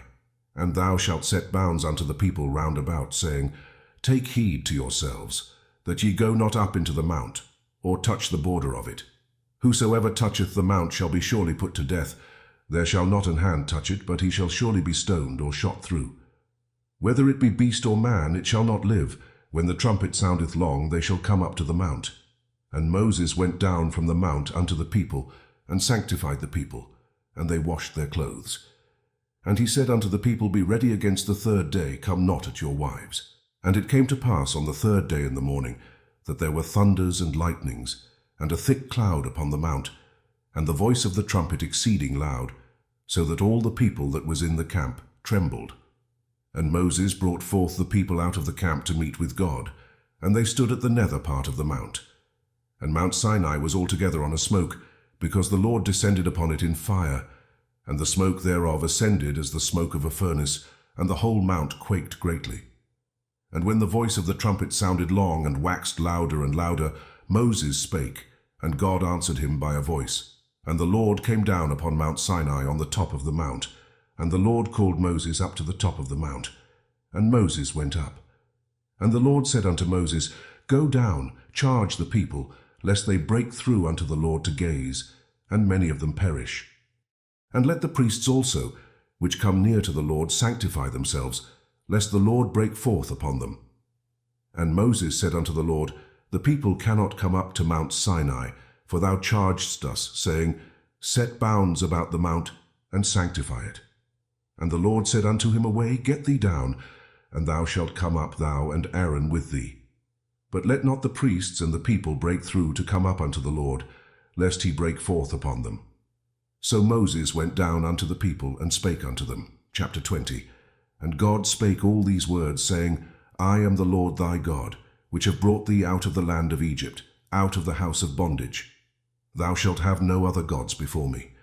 Thou shalt not make unto thee any graven image, or any likeness of any thing that is in heaven above, or that is in the earth beneath, or that is in the water under the earth. Thou shalt not bow down thyself to them, nor serve them. For I, the Lord thy God, am a jealous God, visiting the iniquity of the fathers upon the children unto the third and fourth generation of them that hate me, and showing mercy unto thousands of them that love me, and keep my commandments. Thou shalt not take the name of the Lord thy God in vain, for the Lord will not hold him guiltless that taketh his name in vain. Remember the Sabbath day to keep it holy. 6 days shalt thou labor and do all thy work. But the seventh day is the Sabbath of the Lord thy God. In it thou shalt not do any work, thou, nor thy son, nor thy daughter, thy manservant, nor thy maidservant, nor thy cattle, nor thy stranger that is within thy gates. For in 6 days the Lord made heaven and earth, the sea, and all that in them is, and rested the seventh day. Wherefore the Lord blessed the Sabbath day, and hallowed it. Honor thy father and thy mother, that thy days may be long upon the land which the Lord thy God giveth thee. Thou shalt not kill, thou shalt not commit adultery, thou shalt not steal, thou shalt not bear false witness against thy neighbor, thou shalt not covet thy neighbor's house, thou shalt not covet thy neighbor's wife, nor his manservant, nor his maidservant, nor his ox, nor his ass, nor anything that is thy neighbor's.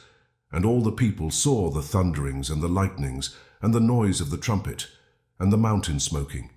And when the people saw it, they removed, and stood afar off. And they said unto Moses, Speak thou with us, and we will hear. But let not God speak with us, lest we die. And Moses said unto the people, Fear not, for God is come to prove you, and that his fear may be before your faces, that ye sin not. And the people stood afar off, and Moses drew near unto the thick darkness where God was. And the Lord said unto Moses, Thus thou shalt say unto the children of Israel, Ye have seen that I have talked with you from heaven. Ye shall not make with me gods of silver, neither shall ye make unto you gods of gold. An altar of earth thou shalt make unto me, and shalt sacrifice thereon thy burnt offerings and thy peace offerings, thy sheep and thine oxen. In all places where I record my name I will come unto thee, and I will bless thee. And if thou wilt make me an altar of stone, thou shalt not build it of hewn stone. For if thou lift up thy tool upon it, thou hast polluted it. Neither shalt thou go up by steps unto mine altar, that thy nakedness be not discovered thereon. Chapter 21. Now these are the judgments which thou shalt set before them. If thou buy an Hebrew servant, 6 years he shall serve, and in the 7th he shall go out free for nothing. If he came in by himself, he shall go out by himself. If he were married, then his wife shall go out with him. If his master have given him a wife, and she have borne him sons or daughters, the wife and her children shall be her master's, and he shall go out by himself. And if the servant shall plainly say, I love my master, my wife, and my children, I will not go out free, then his master shall bring him unto the judges. He shall also bring him to the door, or unto the doorpost, and his master shall bore his ear through with an awl, and he shall serve him forever. And if a man sell his daughter to be a maidservant, she shall not go out as the men servants do. If she please not her master, who hath betrothed her to himself, then shall he let her be redeemed. To sell her unto a strange nation he shall have no power, seeing he hath dealt deceitfully with her. And if he have betrothed her unto his son, he shall deal with her after the manner of daughters. If he take him another wife, her food, her raiment, and her duty of marriage shall he not diminish. And if he do not these 3 unto her, then shall she go out free without money. He that smiteth a man so that he die shall be surely put to death. And if a man lie not in wait, but God deliver him into his hand, then I will appoint thee a place whither he shall flee.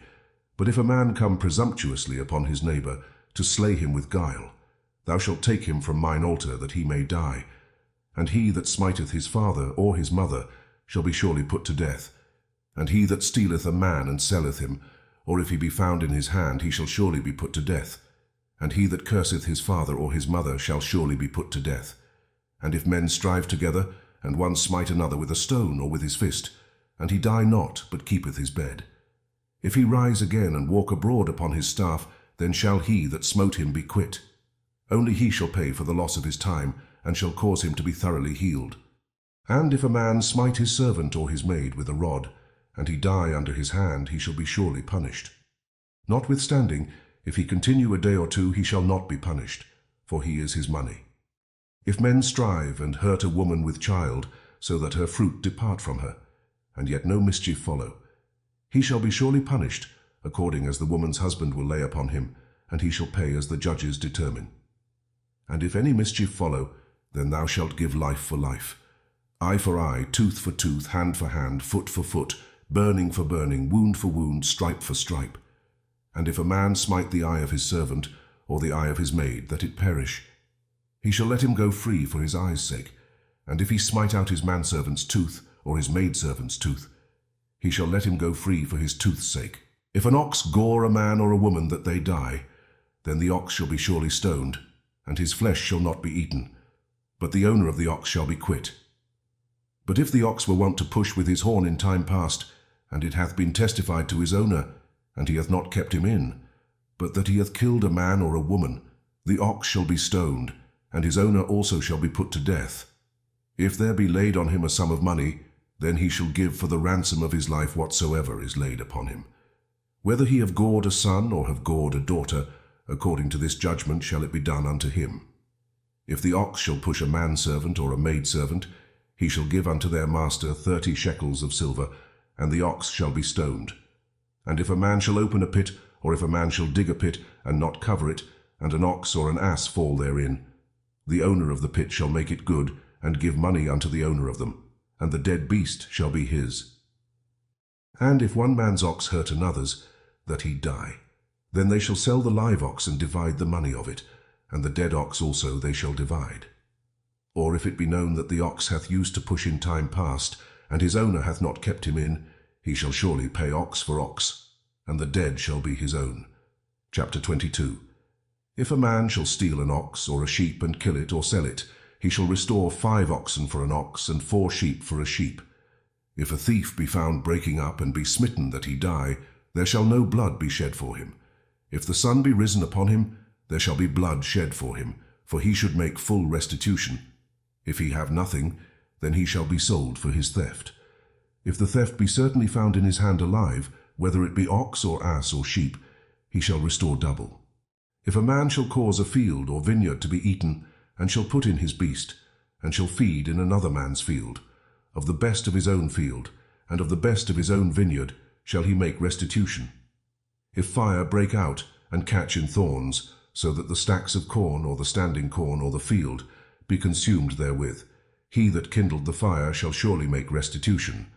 If a man shall deliver unto his neighbour money or stuff to keep, and it be stolen out of the man's house, if the thief be found, let him pay double.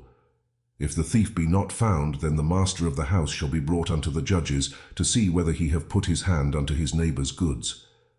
For all manner of trespass, whether it be for ox, for ass, for sheep, for raiment, or for any manner of lost thing which another challengeth to be his, the cause of both parties shall come before the judges. And whom the judges shall condemn, he shall pay double unto his neighbour. If a man deliver unto his neighbour an ass, or an ox, or a sheep, or any beast to keep, and it die, or be hurt, or driven away, no man seeing it, then shall an oath of the Lord be between them both, that he hath not put his hand unto his neighbour's goods, and the owner of it shall accept thereof, and he shall not make it good. And if it be stolen from him, he shall make restitution unto the owner thereof. If it be torn in pieces, then let him bring it for witness, and he shall not make good that which was torn. And if a man borrow aught of his neighbour, and it be hurt or die, the owner thereof being not with it, he shall surely make it good. But if the owner thereof be with it, he shall not make it good. If it be an hired thing, it came for his hire. And if a man entice a maid that is not betrothed, and lie with her, he shall surely endow her to be his wife. If her father utterly refuse to give her unto him, he shall pay money according to the dowry of virgins. Thou shalt not suffer a witch to live. Whosoever lieth with a beast shall surely be put to death. He that sacrificeth unto any god, save unto the Lord only, he shall be utterly destroyed. Thou shalt neither vex a stranger, nor oppress him, for ye were strangers in the land of Egypt. Ye shall not afflict any widow or fatherless child. If thou afflict them in any wise, and they cry at all unto me, I will surely hear their cry, and my wrath shall wax hot, and I will kill you with the sword. And your wives shall be widows, and your children fatherless. If thou lend money to any of my people that is poor by thee, thou shalt not be to him as an usurer, neither shalt thou lay upon him usury. If thou at all take thy neighbour's raiment to pledge, thou shalt deliver it unto him by that the sun goeth down, for that is his covering only, it is his raiment for his skin. Wherein shall he sleep? And it shall come to pass, when he crieth unto me, that I will hear. For I am gracious. Thou shalt not revile the gods, nor curse the ruler of thy people. Thou shalt not delay to offer the first of thy ripe fruits and of thy liquors. The firstborn of thy sons shalt thou give unto me. Likewise shalt thou do with thine oxen and with thy sheep. 7 days it shall be with his dam. On the 8th day thou shalt give it me. And ye shall be holy men unto me. Neither shall ye eat any flesh that is torn of beasts in the field. Ye shall cast it to the dogs. Chapter 23. Thou shalt not raise a false report. Put not thine hand with the wicked to be an unrighteous witness. Thou shalt not follow a multitude to do evil. Neither shalt thou speak in a cause to decline after many to wrest judgment. Neither shalt thou countenance a poor man in his cause. If thou meet thine enemy's ox or his ass going astray, thou shalt surely bring it back to him again. If thou see the ass of him that hateth thee lying under his burden, and wouldest forbear to help him, thou shalt surely help with him. Thou shalt not wrest the judgment of thy poor in his cause. Keep thee far from a false matter, and the innocent and righteous slay thou not, for I will not justify the wicked. And thou shalt take no gift, for the gift blindeth the wise, and perverteth the words of the righteous. Also thou shalt not oppress a stranger, for ye know the heart of a stranger, seeing ye were strangers in the land of Egypt. And 6 years thou shalt sow thy land, and shalt gather in the fruits thereof. But the 7th year thou shalt let it rest and lie still, that the poor of thy people may eat, and what they leave the beasts of the field shall eat. In like manner thou shalt deal with thy vineyard, and with thy oliveyard. 6 days thou shalt do thy work, and on the 7th day thou shalt rest, that thine ox and thine ass may rest, and the son of thy handmaid and the stranger may be refreshed. And in all things that I have said unto you be circumspect, and make no mention of the name of other gods, neither let it be heard out of thy mouth. 3 times thou shalt keep a feast unto me in the year. Thou shalt keep the feast of unleavened bread. Thou shalt eat unleavened bread 7 days, as I commanded thee, in the time appointed of the month Abib. For in it thou camest out from Egypt, and none shall appear before me empty. And the feast of harvest, the first fruits of thy labors, which thou hast sown in the field. And the feast of ingathering, which is in the end of the year, when thou hast gathered in thy labors out of the field. 3 times in the year all thy males shall appear before the Lord God. Thou shalt not offer the blood of my sacrifice with leavened bread, neither shall the fat of my sacrifice remain until the morning. The first of the first fruits of thy land thou shalt bring into the house of the Lord thy God. Thou shalt not see the kid in his mother's milk. Behold, I send an angel before thee to keep thee in the way, and to bring thee into the place which I have prepared. Beware of him, and obey his voice. Provoke him not, for he will not pardon your transgressions, for my name is in him. But if thou shalt indeed obey his voice, and do all that I speak, then I will be an enemy unto thine enemies, and an adversary unto thine adversaries. For mine angel shall go before thee, and bring thee in unto the Amorites, and the Hittites, and the Perizzites, and the Canaanites, the Hivites, and the Jebusites, and I will cut them off. Thou shalt not bow down to their gods, nor serve them, nor do after their works, but thou shalt utterly overthrow them, and quite break down their images. And ye shall serve the Lord your God, and he shall bless thy bread and thy water, and I will take sickness away from the midst of thee. There shall nothing cast their young, nor be barren in thy land. The number of thy days I will fulfill. I will send my fear before thee, and will destroy all the people to whom thou shalt come, and I will make all thine enemies turn their backs unto thee. And I will send hornets before thee, which shall drive out the Hivite, the Canaanite, and the Hittite from before thee. I will not drive them out from before thee in 1 year, lest the land become desolate, and the beast of the field multiply against thee. By little and little I will drive them out from before thee, until thou be increased and inherit the land. And I will set thy bounds from the Red Sea, even unto the sea of the Philistines, and from the desert unto the river. For I will deliver the inhabitants of the land into your hand, and thou shalt drive them out before thee. Thou shalt make no covenant with them, nor with their gods. They shall not dwell in thy land, lest they make thee sin against me. For if thou serve their gods, it will surely be a snare unto thee. Chapter 24. And he said unto Moses, Come up unto the Lord, thou and Aaron, Nadab and Abihu, and 70 of the elders of Israel, and worship ye afar off. And Moses alone shall come near the Lord, but they shall not come nigh, neither shall the people go up with him.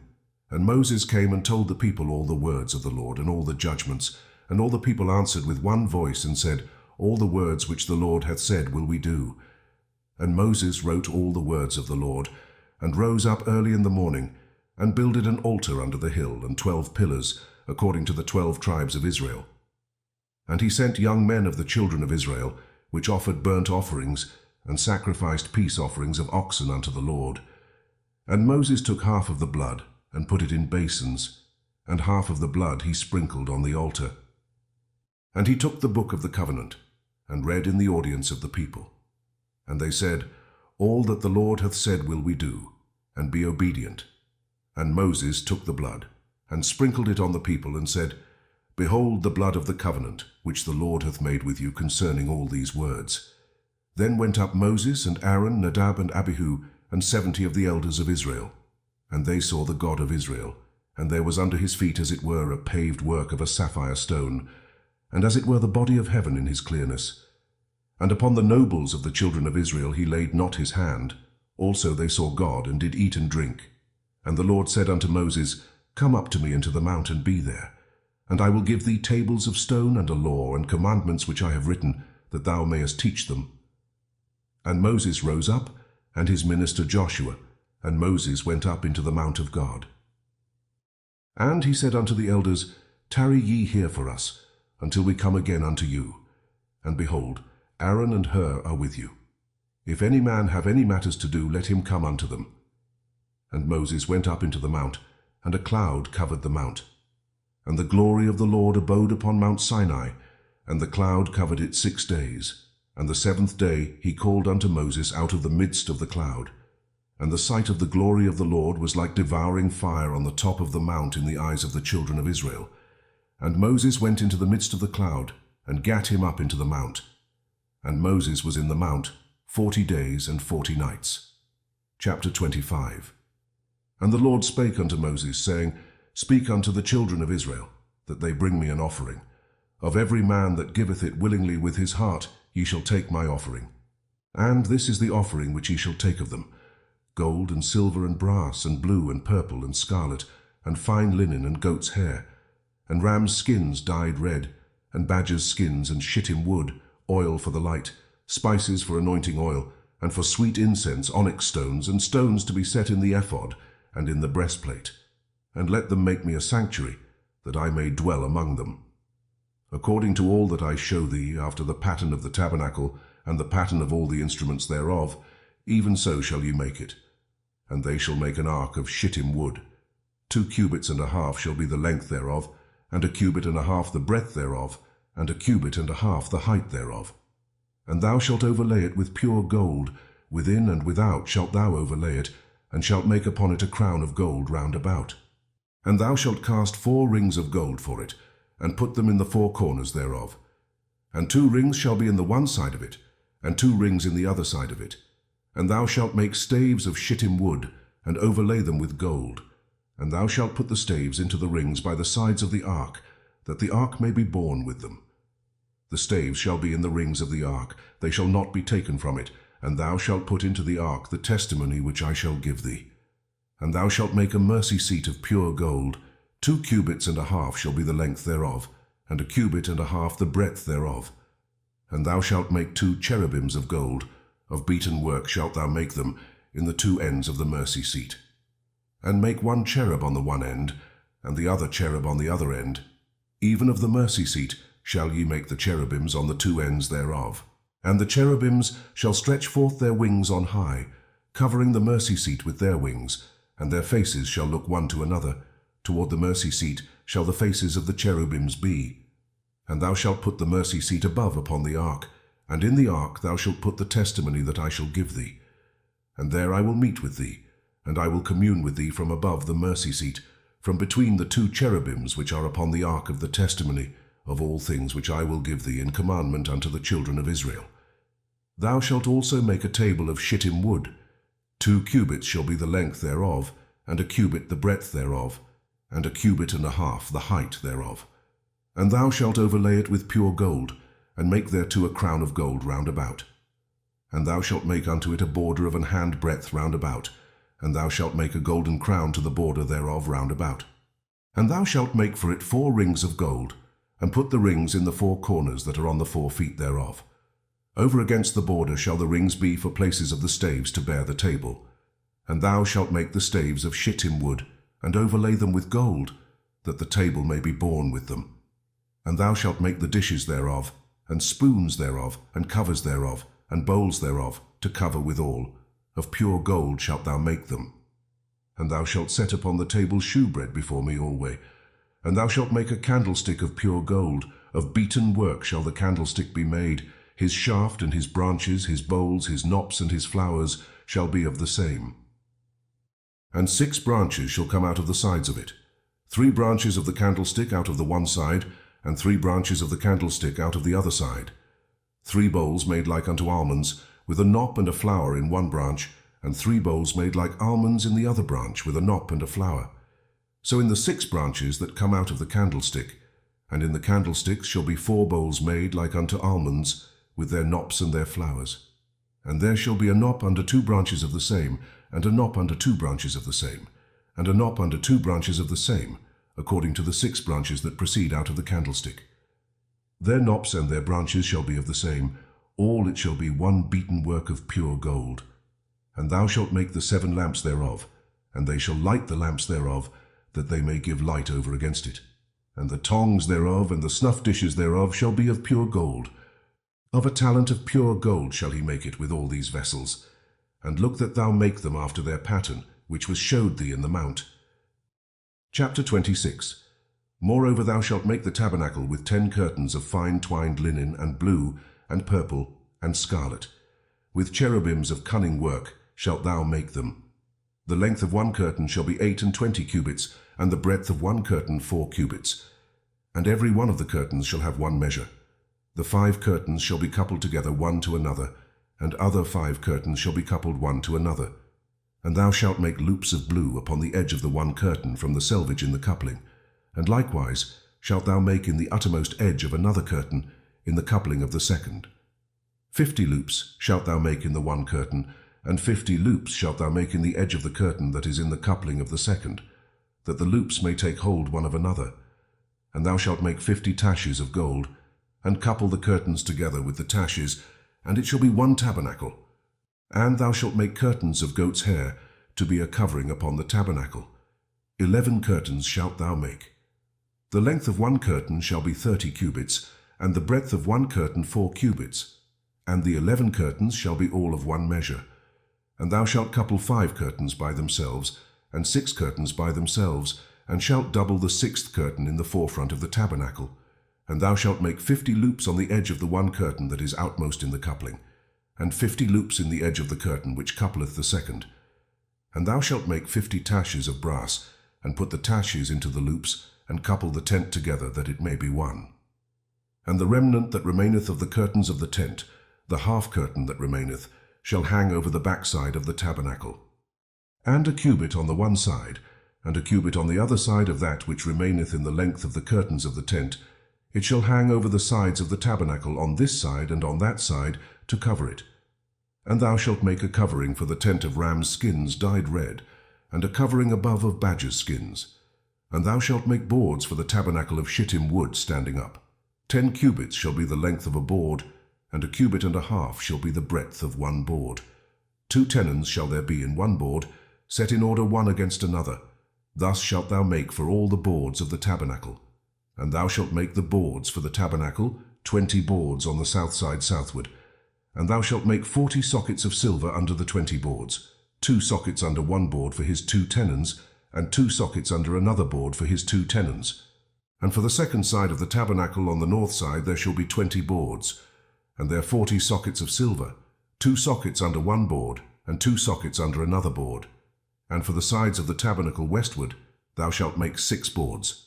And 2 boards shalt thou make for the corners of the tabernacle in the 2 sides, and they shall be coupled together beneath, and they shall be coupled together above the head of it unto one ring. Thus shall it be for them both.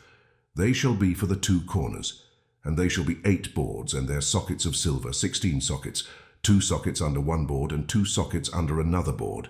And thou shalt make bars of shittim wood, 5 for the boards of the one side of the tabernacle, and 5 bars for the boards of the other side of the tabernacle, and 5 bars for the boards of the side of the tabernacle, for the 2 sides westward. And the middle bar in the midst of the boards shall reach from end to end. And thou shalt overlay the boards with gold, and make their rings of gold for places for the bars.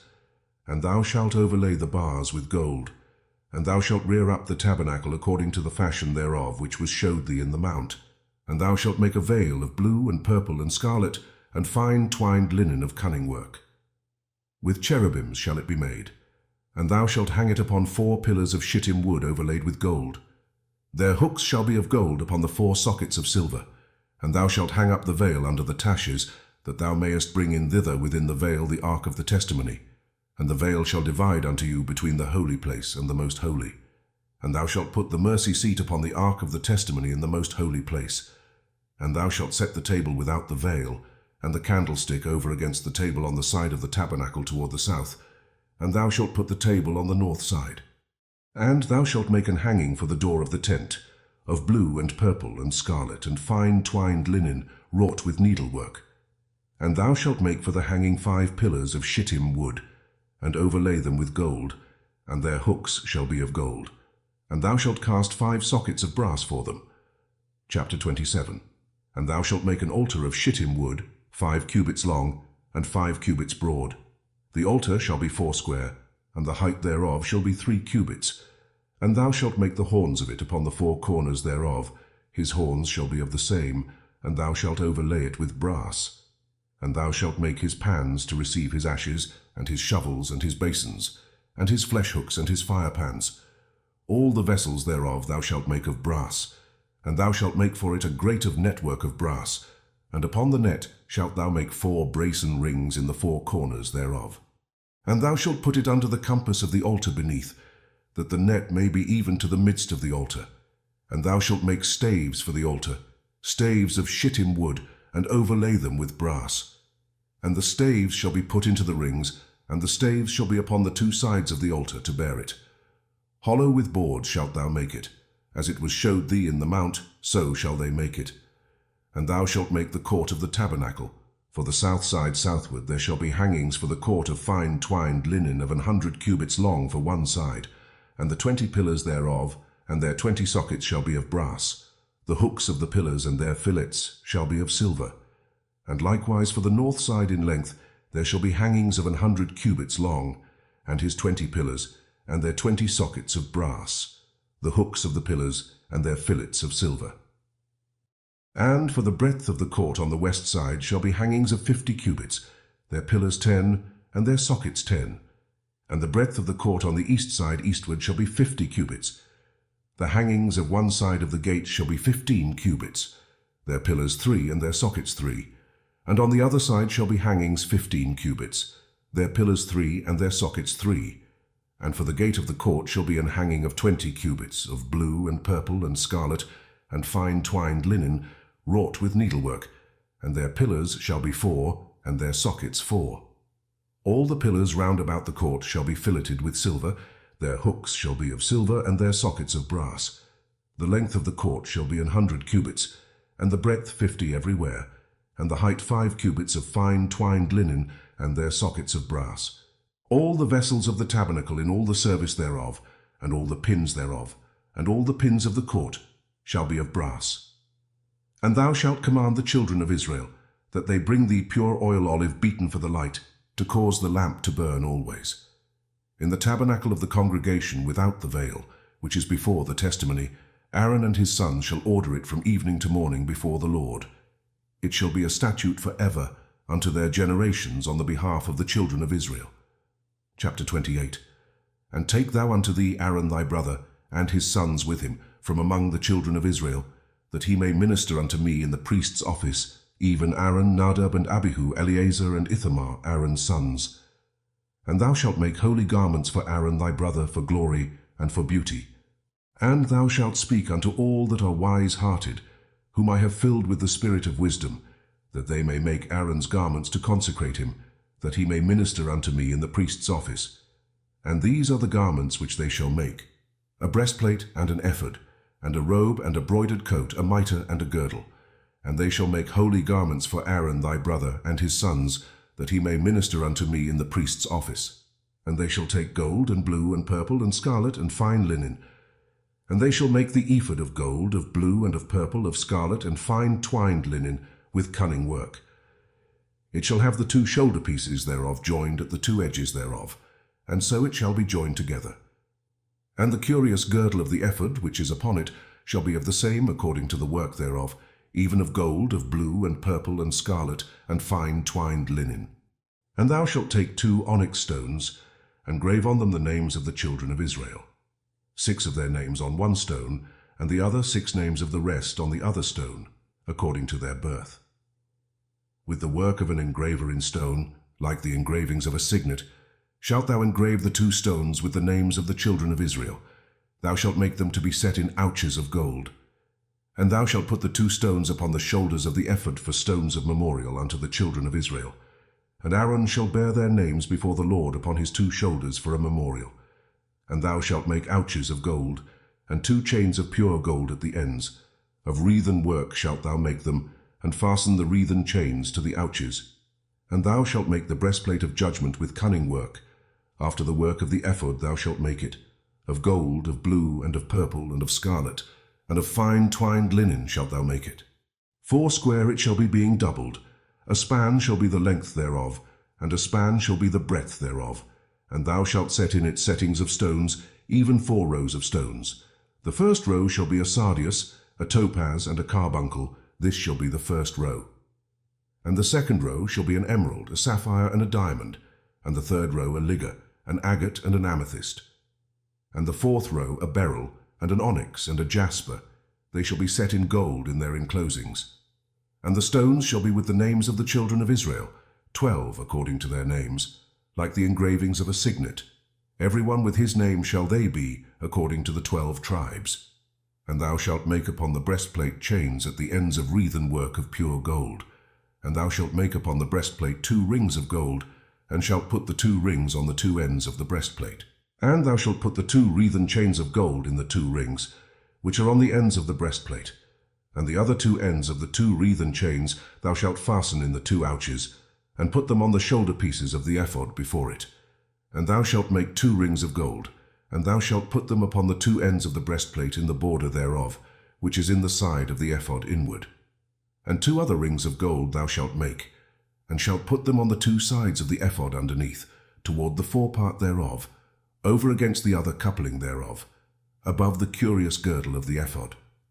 And they shall bind the breastplate by the rings thereof unto the rings of the ephod with a lace of blue, that it may be above the curious girdle of the ephod, and that the breastplate be not loosed from the ephod.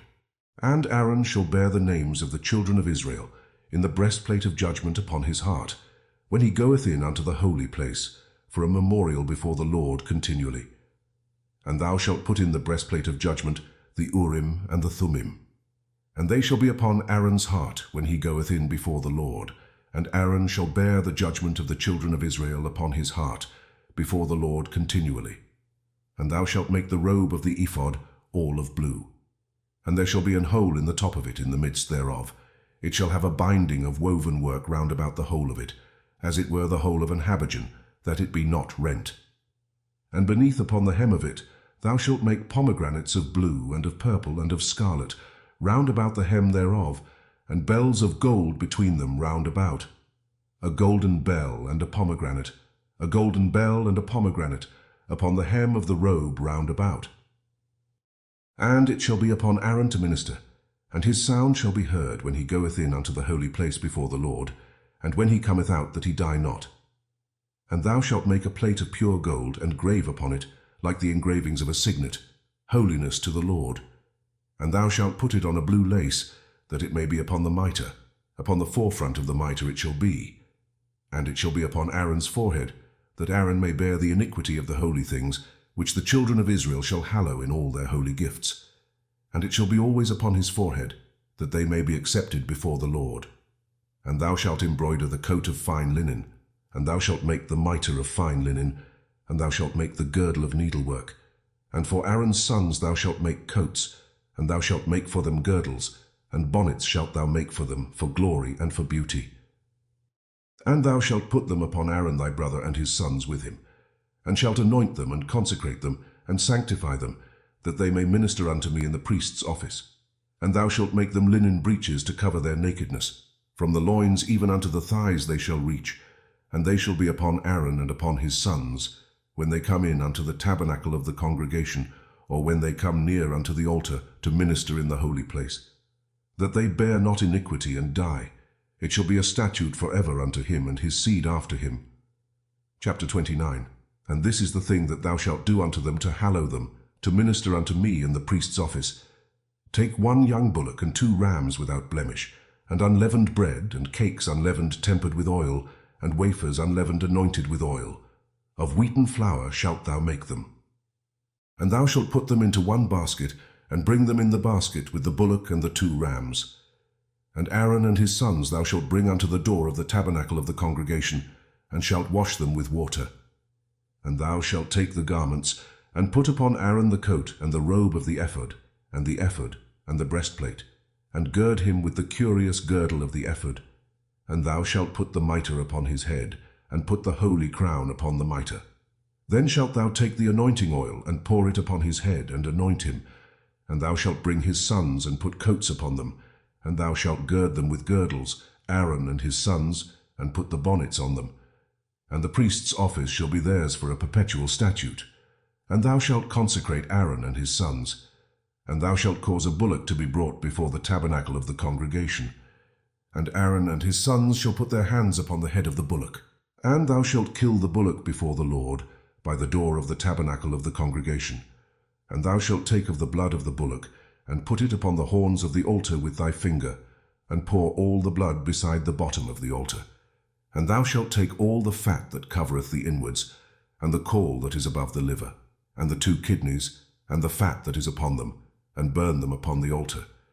But the flesh of the bullock, and his skin and his dung, shalt thou burn with fire without the camp. It is a sin offering. Thou shalt also take 1 ram, and Aaron and his sons shall put their hands upon the head of the ram.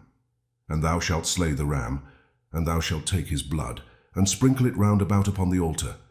And thou shalt cut the ram in pieces, and wash the inwards of him, and his legs, and put them unto his pieces, and unto his head. And thou shalt burn the whole ram upon the altar.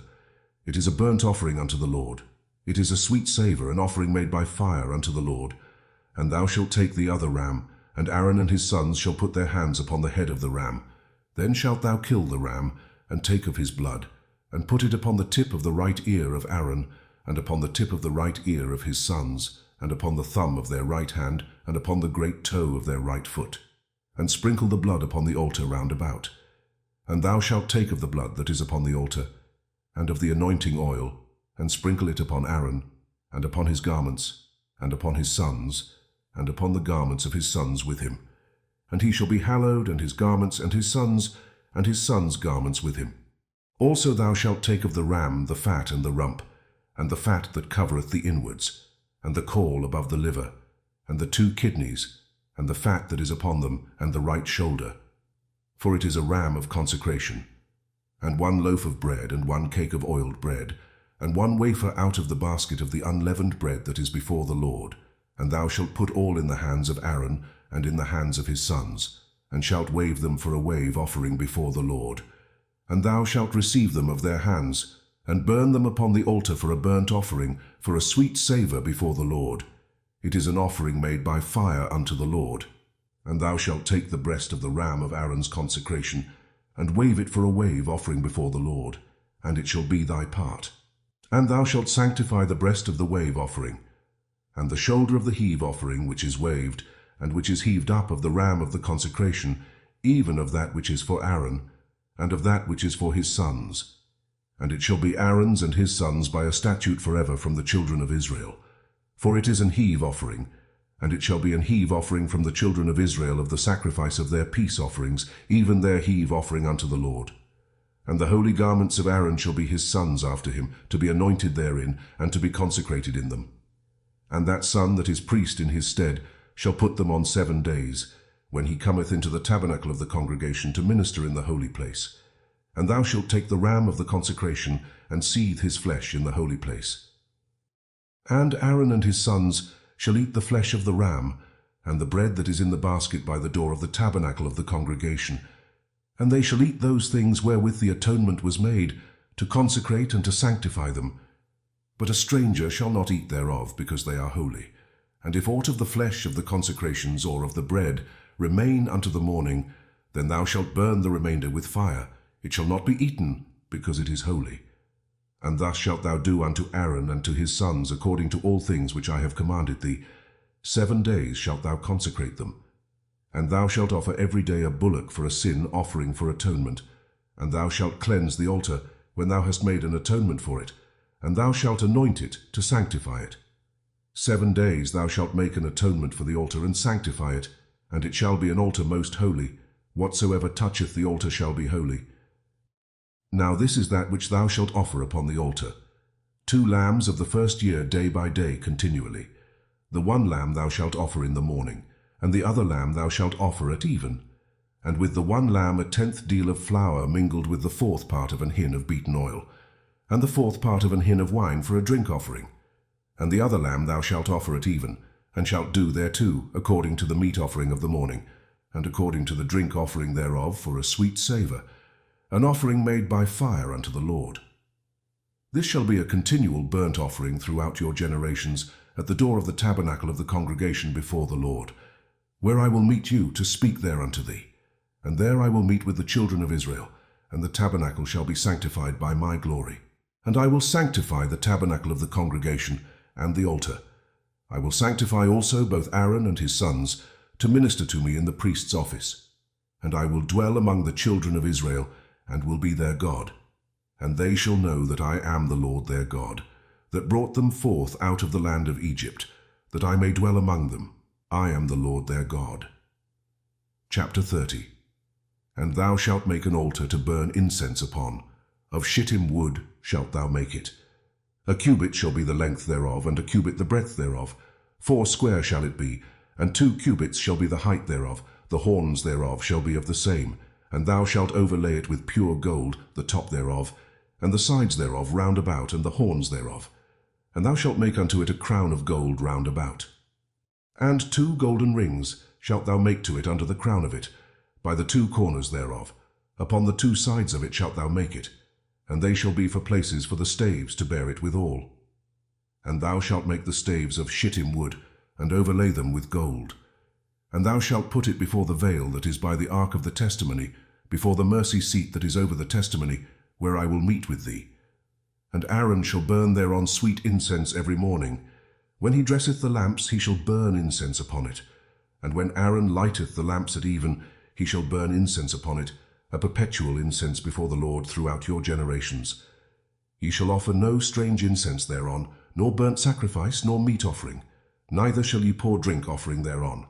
And Aaron shall make an atonement upon the horns of it once in a year, with the blood of the sin offering of atonements. Once in the year shall he make atonement upon it throughout your generations. It is most holy unto the Lord. And the Lord spake unto Moses, saying, When thou takest the sum of the children of Israel after their number, then shall they give every man a ransom for his soul unto the Lord, when thou numberest them, that there be no plague among them, when thou numberest them. This they shall give, every one that passeth among them that are numbered, 1/2 shekel after the shekel of the sanctuary. A shekel is 20 gerahs, and 1/2 shekel shall be the offering of the Lord. Every one that passeth among them that are numbered, from 20 years old and above, shall give an offering unto the Lord. The rich shall not give more, and the poor shall not give less than 1/2 shekel when they give an offering unto the Lord, to make an atonement for your souls. And thou shalt take the atonement money of the children of Israel, and shalt appoint it for the service of the tabernacle of the congregation, that it may be a memorial unto the children of Israel before the Lord, to make an atonement for your souls. And the Lord spake unto Moses, saying, Thou shalt also make a laver of brass, and his foot also of brass, to wash withal. And thou shalt put it between the tabernacle of the congregation and the altar, and thou shalt put water therein. For Aaron and his sons shall wash their hands and their feet thereat. When they go into the tabernacle of the congregation, they shall wash with water, that they die not. Or when they come near to the altar to minister, to burn offering made by fire unto the Lord. So they shall wash their hands and their feet, that they die not. and it shall be a statute for ever to them, even to him and to his seed throughout their generations. Moreover, the Lord spake unto Moses, saying, Take thou also unto thee principal spices, of pure myrrh 500 shekels, and of sweet cinnamon half so much, even 250 shekels, and of sweet calamus 250 shekels, and of cassia 500 shekels after the shekel of the sanctuary, and of oil, olive, and hin. And thou shalt make it an oil of holy ointment, an ointment compound after the art of the apothecary. It shall be an holy anointing oil. And thou shalt anoint the tabernacle of the congregation therewith, and the ark of the testimony, and the table and all his vessels, and the candlestick and his vessels, and the altar of incense, and the altar of burnt offering with all his vessels, and the laver and his foot. And thou shalt sanctify them, that they may be most holy. Whatsoever toucheth them shall be holy. And thou shalt anoint Aaron and his sons, and consecrate them, that they may minister unto me in the priest's office.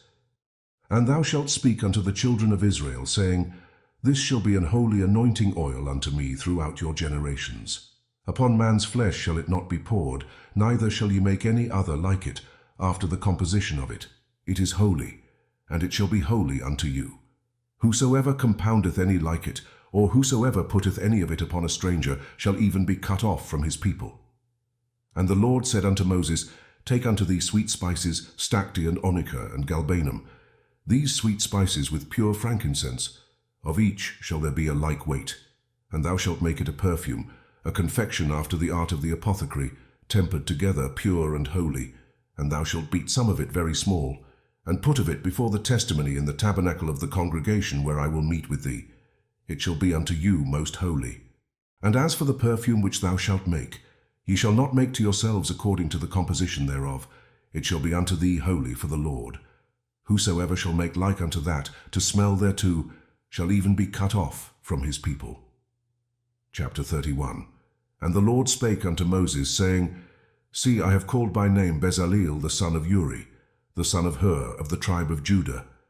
And I have filled him with the Spirit of God in wisdom, and in understanding, and in knowledge, and in all manner of workmanship, to devise cunning works, to work in gold, and in silver, and in brass, and in cutting of stones, to set them, and in carving of timber, to work in all manner of workmanship. And I, behold, I have given with him Aholiab, the son of Ahisamach of the tribe of Dan. And in the hearts of all that are wise-hearted I have put wisdom, that they may make all that I have commanded thee, the tabernacle of the congregation, and the ark of the testimony, and the mercy seat that is thereupon, and all the furniture of the tabernacle, and the table and his furniture, and the pure candlestick with all his furniture, and the altar of incense, and the altar of burnt offering with all his furniture, and the laver and his foot, and the cloths of service, and the holy garments for Aaron the priest, and the garments of his sons, to minister in the priest's office, and the anointing oil, and sweet incense for the holy place. According to all that I have commanded thee shall they do. And the Lord spake unto Moses, saying, Speak thou also unto the children of Israel, saying, Verily my Sabbaths ye shall keep. For it is a sign between me and you throughout your generations, that ye may know that I am the Lord that doth sanctify you. Ye shall keep the Sabbath therefore, for it is holy unto you. Every one that defileth it shall surely be put to death, for whosoever doeth any work therein, that soul shall be cut off from among his people. 6 days may work be done, but in the 7th is the Sabbath of rest, holy to the Lord. Whosoever doeth any work in the Sabbath day, he shall surely be put to death. Wherefore the children of Israel shall keep the Sabbath, to observe the Sabbath throughout their generations, for a perpetual covenant. It is a sign between me and the children of Israel forever. For in 6 days the Lord made heaven and earth, and on the 7th day he rested, and was refreshed. And he gave unto Moses, when he had made an end of communing with him upon Mount Sinai, 2 tables of testimony, tables of stone, written with the finger of God. Chapter 32. And when the people saw that Moses delayed to come down out of the mount, the people gathered themselves together unto Aaron, and said unto him, Up, make us gods, which shall go before us. For as for this Moses, the man that brought us up out of the land of Egypt, we wot not what is become of him. And Aaron said unto them, Break off the golden earrings which are in the ears of your wives, of your sons, and of your daughters, and bring them unto me. And all the people brake off the golden earrings which were in their ears, and brought them unto Aaron. And he received them at their hand, and fashioned it with a graving tool, after he had made it a molten calf.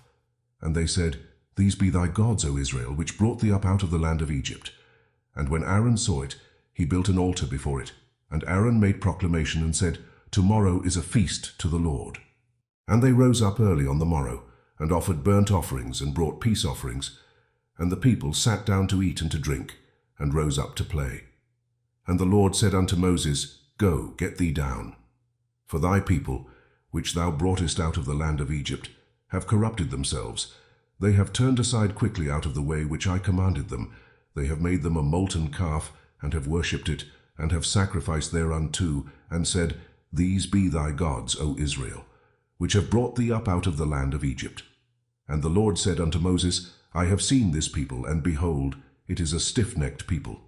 Now therefore let me alone, that my wrath may wax hot against them, and that I may consume them, and I will make of thee a great nation. And Moses besought the Lord his God, and said, Lord, why doth thy wrath wax hot against thy people, which thou hast brought forth out of the land of Egypt with great power, and with a mighty hand?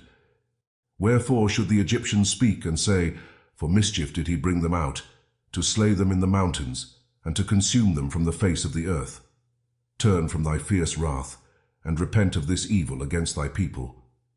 Remember Abraham, Isaac, and Israel thy servants, to whom thou swarest by thine own self, and saidst unto them, I will multiply your seed as the stars of heaven.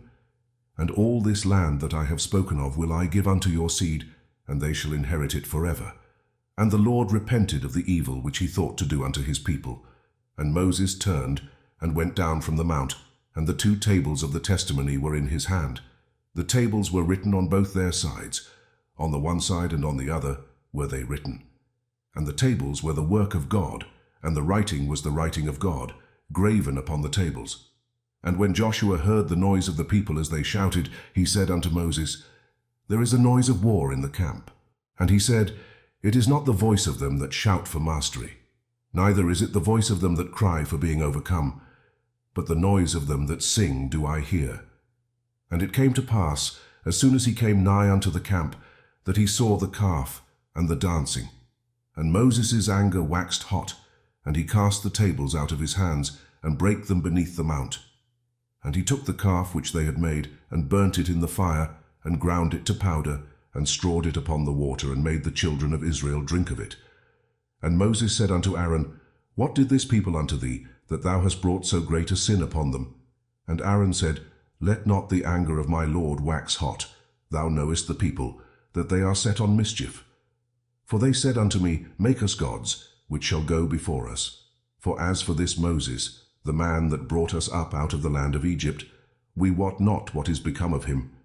And I said unto them, Whosoever hath any gold, let them break it off. So they gave it me. Then I cast it into the fire, and there came out this calf. And when Moses saw that the people were naked, for Aaron had made them naked unto their shame among their enemies, then Moses stood in the gate of the camp, and said, Who is on the Lord's side? Let him come unto me. And all the sons of Levi gathered themselves together unto him. And he said unto them, Thus saith the Lord God of Israel, Put every man his sword by his side, and go in and out from gate to gate throughout the camp, and slay every man his brother, and every man his companion, and every man his neighbor. And the children of Levi did according to the word of Moses, and there fell of the people that day about 3,000 men. For Moses had said, Consecrate yourselves today to the Lord, even every man upon his son and upon his brother, that he may bestow upon you a blessing this day. And it came to pass on the morrow that Moses said unto the people, Ye have sinned a great sin, and now I will go up unto the Lord. Peradventure I shall make an atonement for your sin. And Moses returned unto the Lord, and said, O this people have sinned a great sin, and have made them gods of gold. Yet now, if thou wilt forgive their sin, and if not, blot me, I pray thee, out of thy book which thou hast written.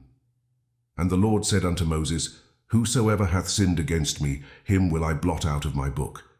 Therefore now go, lead the people unto the place of which I have spoken unto thee. Behold, mine angel shall go before thee. Nevertheless, in the day when I will visit their sin upon them. And the Lord plagued the people, because they made the calf which Aaron made. Chapter 33. And the Lord said unto Moses, Depart, and go up hence, thou and the people which thou hast brought up out of the land of Egypt, unto the land which I swear unto Abraham, to Isaac, and to Jacob, saying, Unto thy seed will I give it. And I will send an angel before thee, and I will drive out the Canaanite, the Amorite, and the Hittite, and the Perizzite, the Hivite, and the Jebusite, unto a land flowing with milk and honey. For I will not go up in the midst of thee, for thou art a stiff-necked people, lest I consume thee in the way. And when the people heard these evil tidings, they mourned, and no man did put on him his ornaments. For the Lord had said unto Moses, Say unto the children of Israel, Ye are a stiff-necked people. I will come up into the midst of thee in a moment, and consume thee. Therefore now put off thy ornaments from thee, that I may know what to do unto thee. And the children of Israel stripped themselves of their ornaments by the Mount Horeb. And Moses took the tabernacle, and pitched it without the camp, afar off from the camp, and called it the tabernacle of the congregation. And it came to pass that every one which sought the Lord went out unto the tabernacle of the congregation, which was without the camp. And it came to pass, when Moses went out unto the tabernacle, that all the people rose up, and stood every man at his tent door, and looked after Moses, until he was gone into the tabernacle. And it came to pass, as Moses entered into the tabernacle, the cloudy pillar descended, and stood at the door of the tabernacle, and the Lord talked with Moses. And all the people saw the cloudy pillar stand at the tabernacle door. And all the people rose up and worshipped, every man in his tent door. And the Lord spake unto Moses face to face, as a man speaketh unto his friend. And he turned again into the camp, but his servant Joshua, the son of Nun, a young man, departed not out of the tabernacle. And Moses said unto the Lord, See, thou sayest unto me, Bring up this people, and thou hast not let me know whom thou wilt send with me. Yet thou hast said, I know thee by name, and thou hast also found grace in my sight. Now therefore I pray thee, if I have found grace in thy sight, show me now thy way, that I may know thee, that I may find grace in thy sight, and consider that this nation is thy people. And he said, My presence shall go with thee, and I will give thee rest. And he said unto him, If thy presence go not with me, carry us not up hence. For wherein shall it be known here that I and thy people have found grace in thy sight? Is it not in that thou goest with us? So shall we be separated, I and thy people, from all the people that are upon the face of the earth. And the Lord said unto Moses, I will do this thing also that thou hast spoken, for thou hast found grace in my sight, and I know thee by name.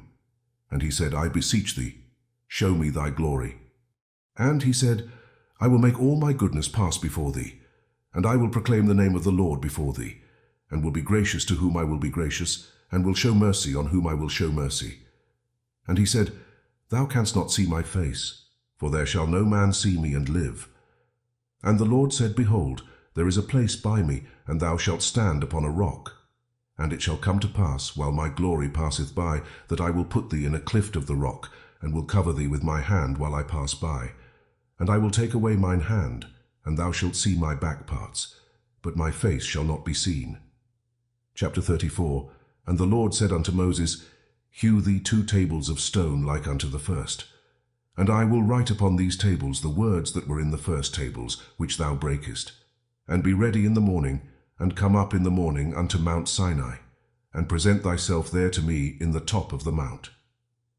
And no man shall come up with thee, neither let any man be seen throughout all the mount, neither let the flocks nor herds feed before that mount. And he hewed 2 tables of stone like unto the first, and Moses rose up early in the morning, and went up unto Mount Sinai, as the Lord had commanded him, and took in his hand the 2 tables of stone. And the Lord descended in the cloud, and stood with him there, and proclaimed the name of the Lord. And the Lord passed by before him, and proclaimed, the Lord God, merciful and gracious, long-suffering and abundant in goodness and truth, keeping mercy for thousands, forgiving iniquity and transgression and sin, and that will by no means clear the guilty, visiting the iniquity of the fathers upon the children, and upon the children's children, unto the 3rd and to the 4th generation. And Moses made haste, and bowed his head toward the earth, and worshipped. And he said, If now I have found grace in thy sight, O Lord, let my Lord, I pray thee, go among us, for it is a stiff-necked people, and pardon our iniquity and our sin, and take us for thine inheritance. And he said, Behold, I make a covenant. Before all thy people I will do marvels such as have not been done in all the earth, nor in any nation. And all the people among which thou art shall see the work of the Lord, for it is a terrible thing that I will do with thee. Observe thou that which I command thee this day. Behold, I drive out before thee the Amorite, and the Canaanite, and the Hittite, and the Perizzite, and the Hivite, and the Jebusite. Take heed to thyself, lest thou make a covenant with the inhabitants of the land whither thou goest, lest it be for a snare in the midst of thee. But ye shall destroy their altars, break their images, and cut down their groves. For thou shalt worship no other God. For the Lord, whose name is jealous, is a jealous God. Lest thou make a covenant with the inhabitants of the land, and they go a whoring after their gods, and do sacrifice unto their gods, and one call thee, and thou eat of his sacrifice. And thou take of their daughters unto thy sons, and their daughters go a whoring after their gods, and make thy sons go a whoring after their gods. Thou shalt make thee no molten gods. The feast of unleavened bread shalt thou keep. 7 days thou shalt eat unleavened bread, as I commanded thee, in the time of the month Abib. For in the month Abib thou camest out from Egypt. All that openeth the matrix is mine, and every firstling among thy cattle, whether ox or sheep, that is male. But the firstling of an ass thou shalt redeem with a lamb, and if thou redeem him not, then shalt thou break his neck. All the firstborn of thy sons thou shalt redeem, and none shall appear before me empty. 6 days thou shalt work, but on the 7th day thou shalt rest. In earing time and in harvest thou shalt rest. And thou shalt observe the feast of weeks, of the first fruits of wheat harvest, and the feast of ingathering at the year's end. Thrice in the year shall all your men children appear before the Lord God, the God of Israel. For I will cast out the nations before thee, and enlarge thy borders. Neither shall any man desire thy land, when thou shalt go up to appear before the Lord thy God thrice in the year.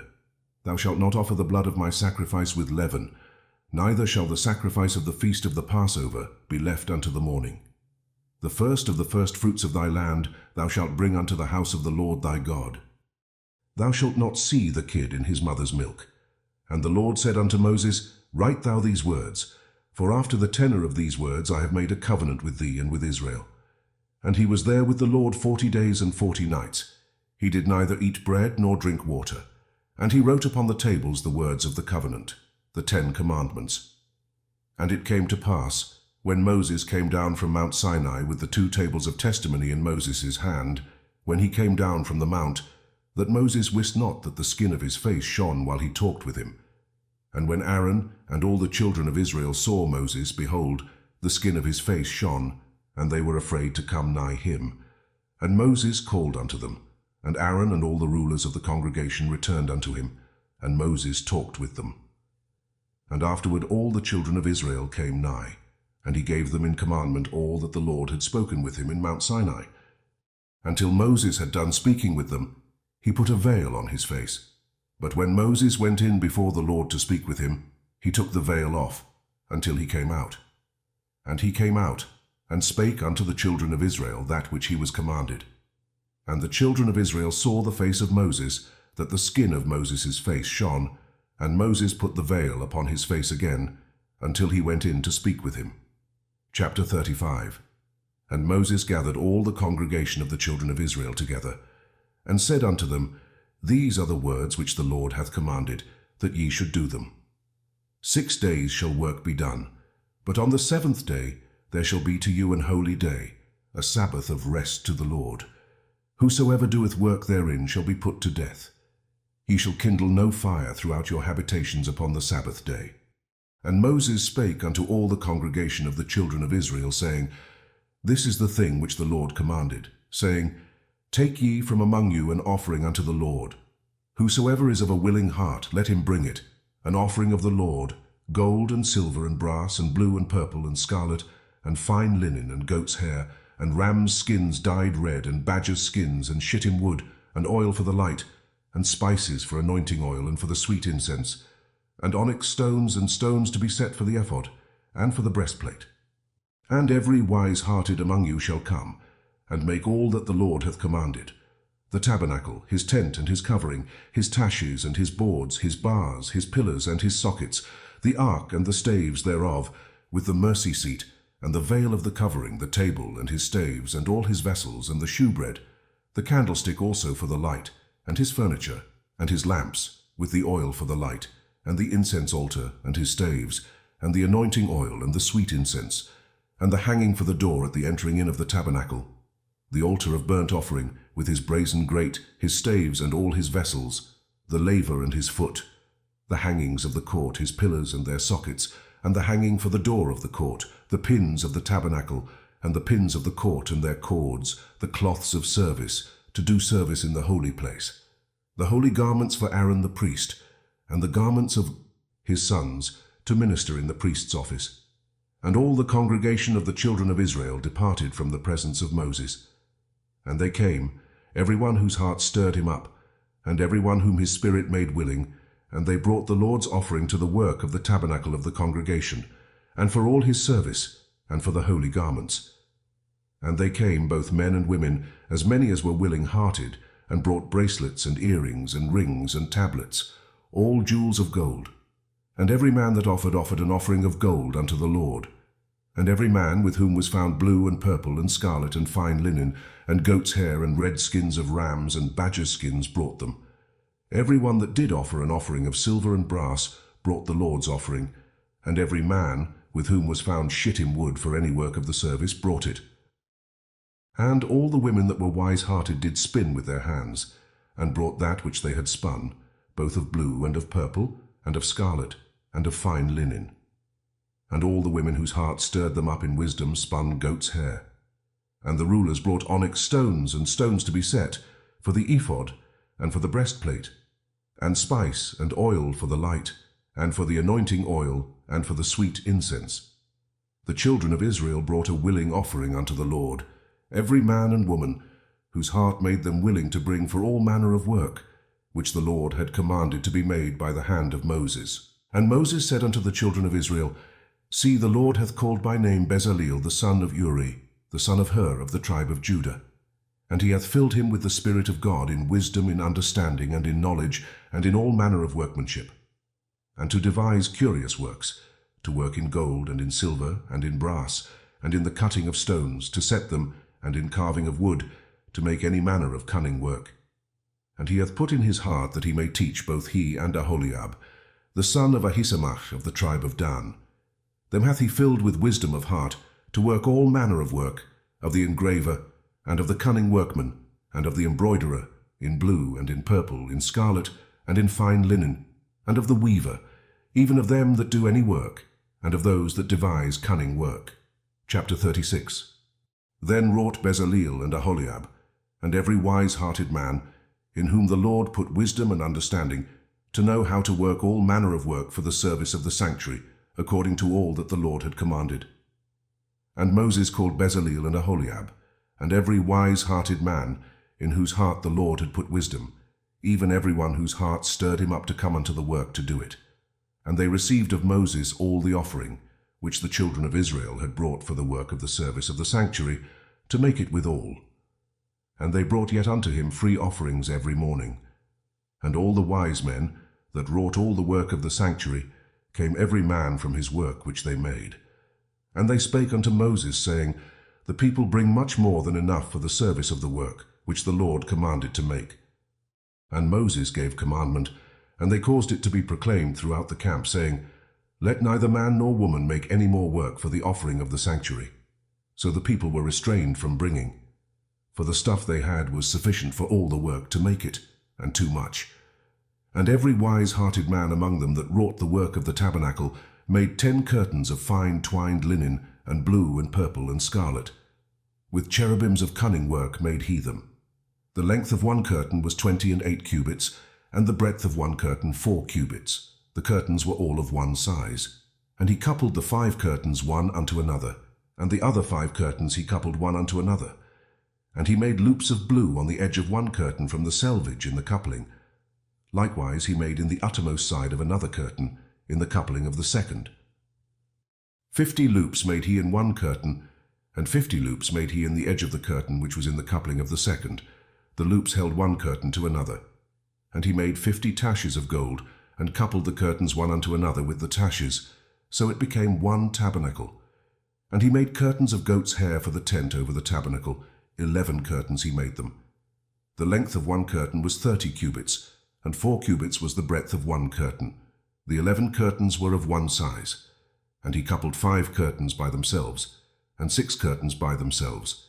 And he made 50 loops upon the uttermost edge of the curtain in the coupling, and 50 loops made he upon the edge of the curtain which coupleth the second. And he made 50 taches of brass to couple the tent together, that it might be one. And he made a covering for the tent of rams' skins dyed red, and a covering of badgers' skins above that. And he made boards for the tabernacle of shittim wood, standing up.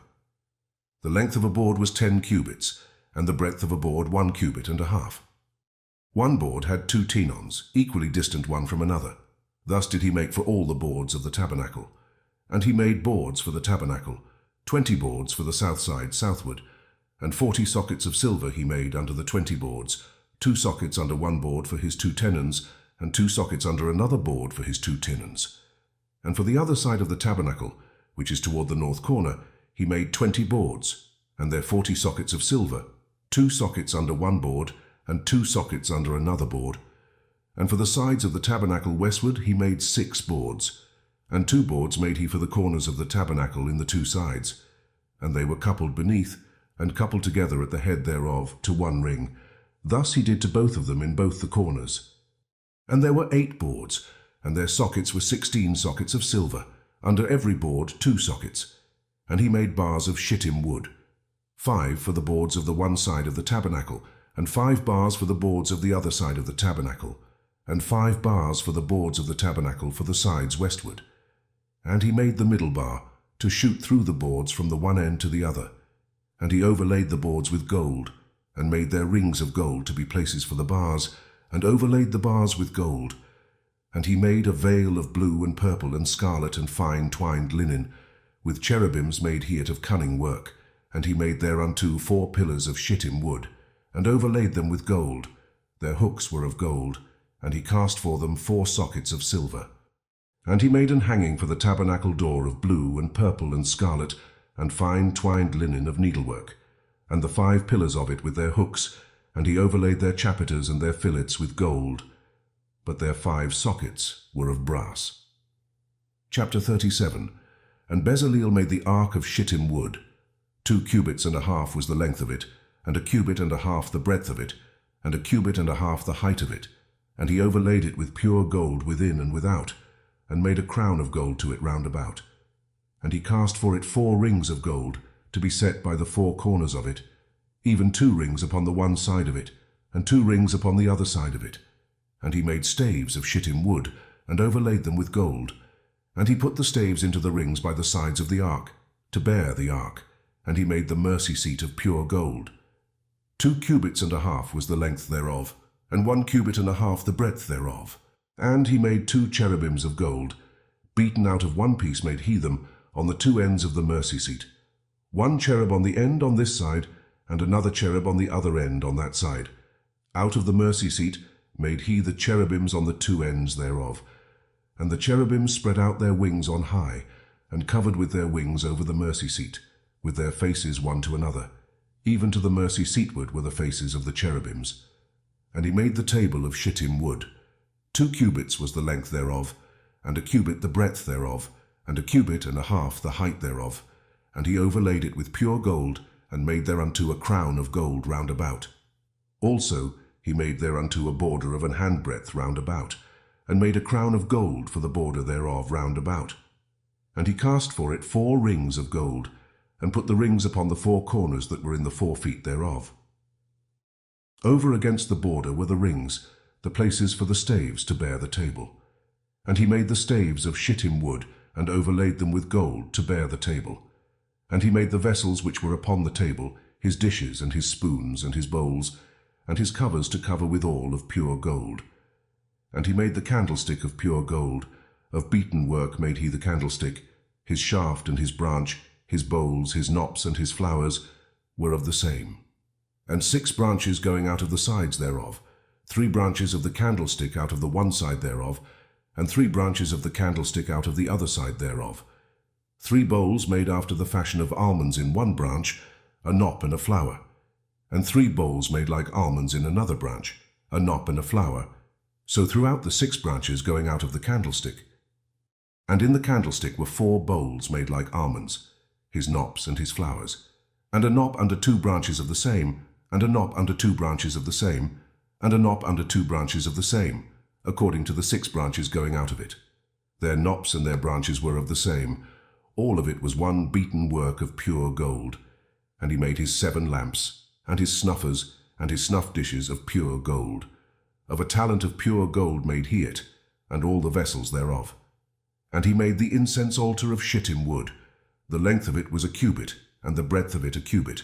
It was 4 square, and 2 cubits was the height of it. The horns thereof were of the same. And he overlaid it with pure gold, both the top of it, and the sides thereof round about, and the horns of it. Also he made unto it a crown of gold round about.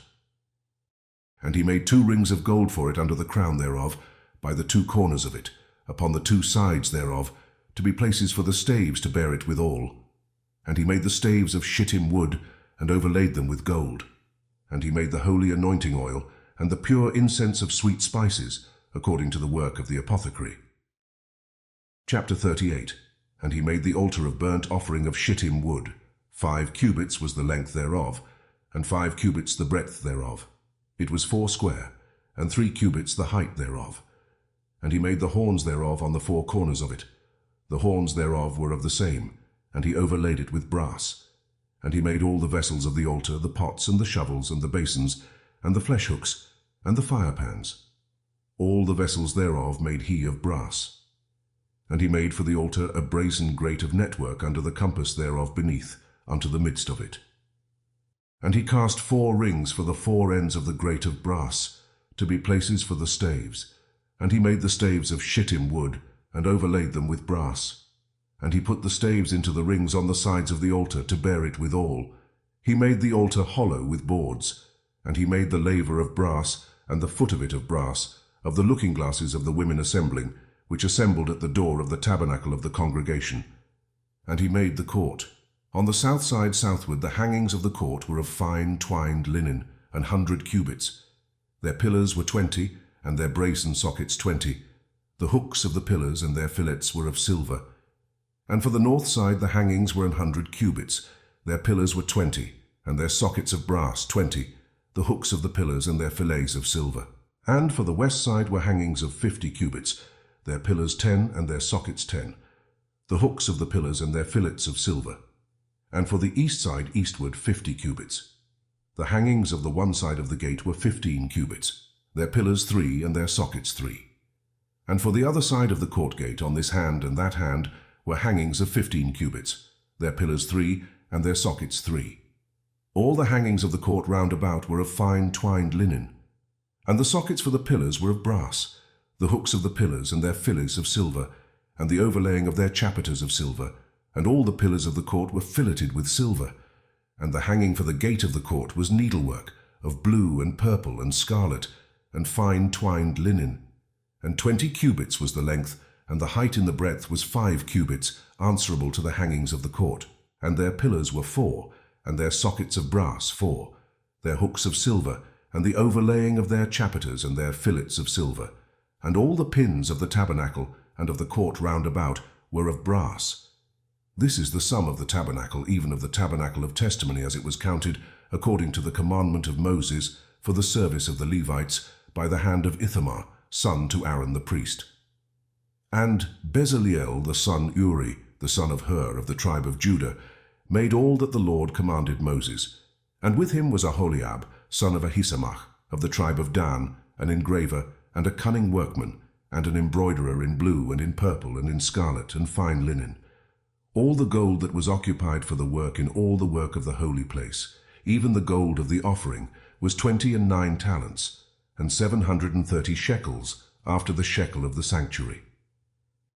And the silver of them that were numbered of the congregation was 100 talents, and 1,703 shekels, after the shekel of the sanctuary. A beker for every man, that is, half a shekel, after the shekel of the sanctuary, for every one that went to be numbered, from 20 years old and upward, for 600,000 and 3,550 men. And of the 100 talents of silver were cast the sockets of the sanctuary and the sockets of the veil, 100 sockets of the 100 talents, a talent for a socket. And of the 1,775 shekels he made hooks for the pillars, and overlaid their chapiters, and filleted them. And the brass of the offering was 70 talents, and 2,400 shekels.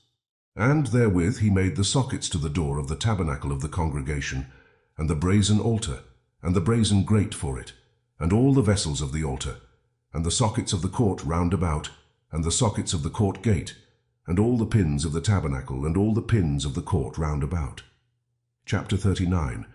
And of the blue and purple and scarlet they made cloths of service, to do service in the holy place, and made the holy garments for Aaron, as the Lord commanded Moses. And he made the ephod of gold, blue and purple and scarlet, and fine twined linen. And they did beat the gold into thin plates, and cut it into wires, to work it in the blue, and in the purple, and in the scarlet, and in the fine linen with cunning work. They made shoulder pieces for it to couple it together. By the 2 edges was it coupled together. And the curious girdle of his ephod, that was upon it, was of the same, according to the work thereof, of gold, blue and purple and scarlet, and fine twined linen, as the Lord commanded Moses. And they wrought onyx stones enclosed in ouches of gold, graven, as signets are graven, with the names of the children of Israel. And he put them on the shoulders of the ephod, that they should be stones for a memorial to the children of Israel, as the Lord commanded Moses. And he made the breastplate of cunning work, like the work of the ephod, of gold, blue and purple and scarlet, and fine twined linen. It was 4 square. They made the breastplate double. A span was the length thereof, and a span the breadth thereof, being doubled. And they set in it 4 rows of stones.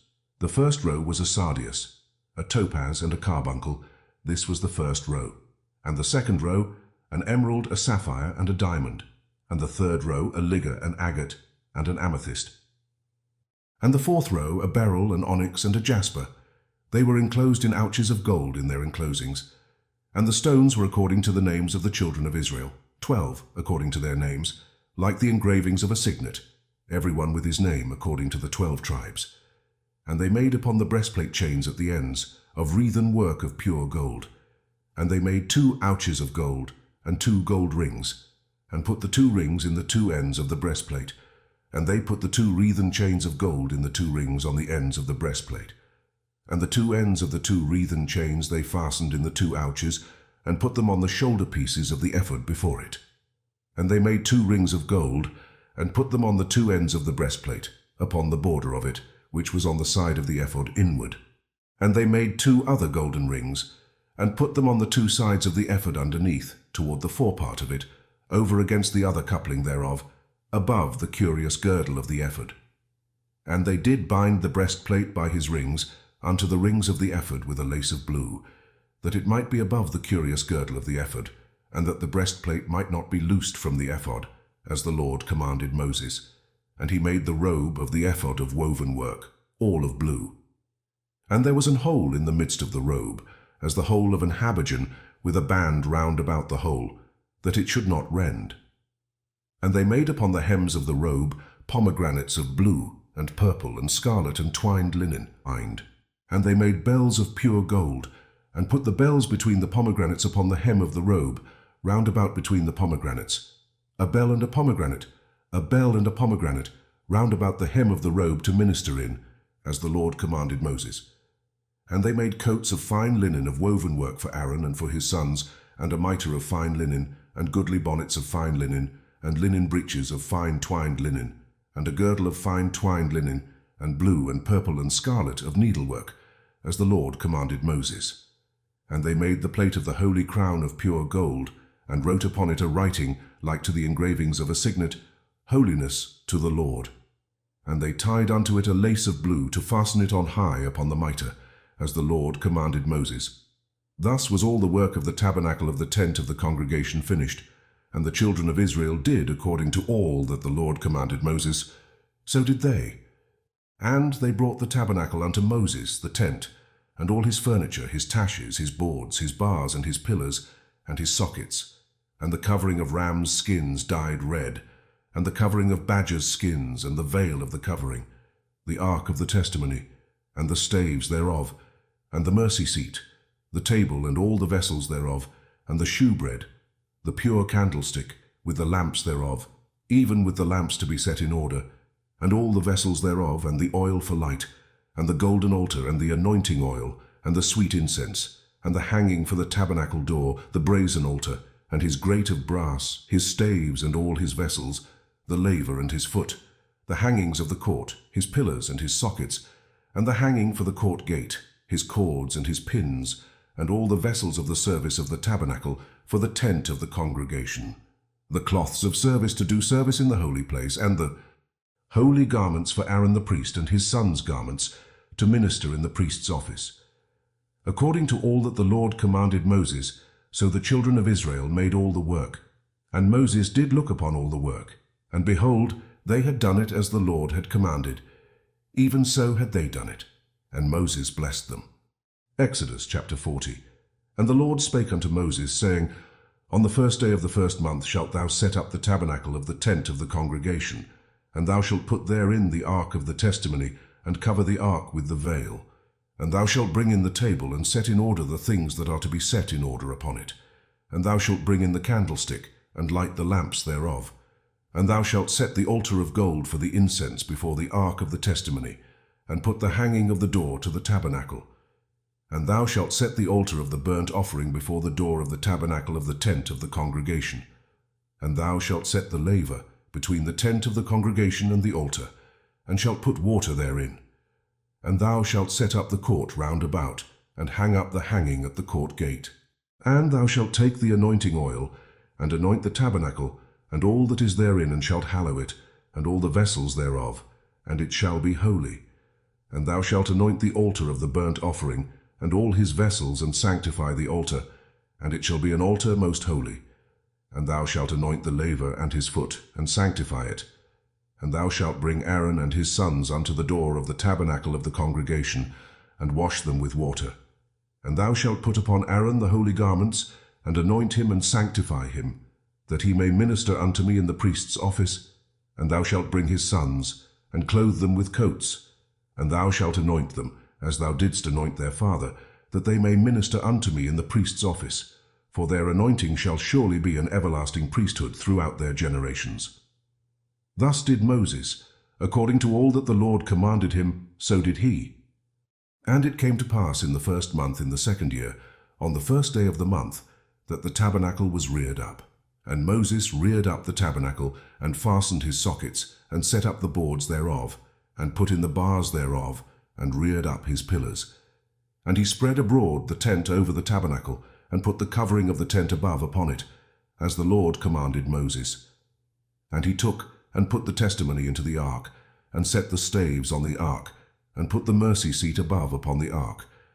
And he brought the ark into the tabernacle, and set up the veil of the covering, and covered the ark of the testimony, as the Lord commanded Moses. And he put the table in the tent of the congregation, upon the side of the tabernacle northward, without the veil. And he set the bread in order upon it before the Lord, as the Lord had commanded Moses. And he put the candlestick in the tent of the congregation over against the table, on the side of the tabernacle southward. And he lighted the lamps before the Lord, as the Lord commanded Moses. And he put the golden altar in the tent of the congregation before the veil, and he burnt sweet incense thereon, as the Lord commanded Moses. And he set up the hanging at the door of the tabernacle. And he put the altar of burnt offering by the door of the tabernacle of the tent of the congregation, and offered upon it the burnt offering and the meat offering, as the Lord commanded Moses. And he set the laver between the tent of the congregation and the altar, and put water there to wash withal. And Moses and Aaron and his sons washed their hands and their feet thereat. When they went into the tent of the congregation, and when they came near unto the altar, they washed, as the Lord commanded Moses. And he reared up the court round about the tabernacle and the altar, and set up the hanging of the court gate. So Moses finished the work. Then a cloud covered the tent of the congregation, and the glory of the Lord filled the tabernacle. And Moses was not able to enter into the tent of the congregation, because the cloud abode thereon, and the glory of the Lord filled the tabernacle.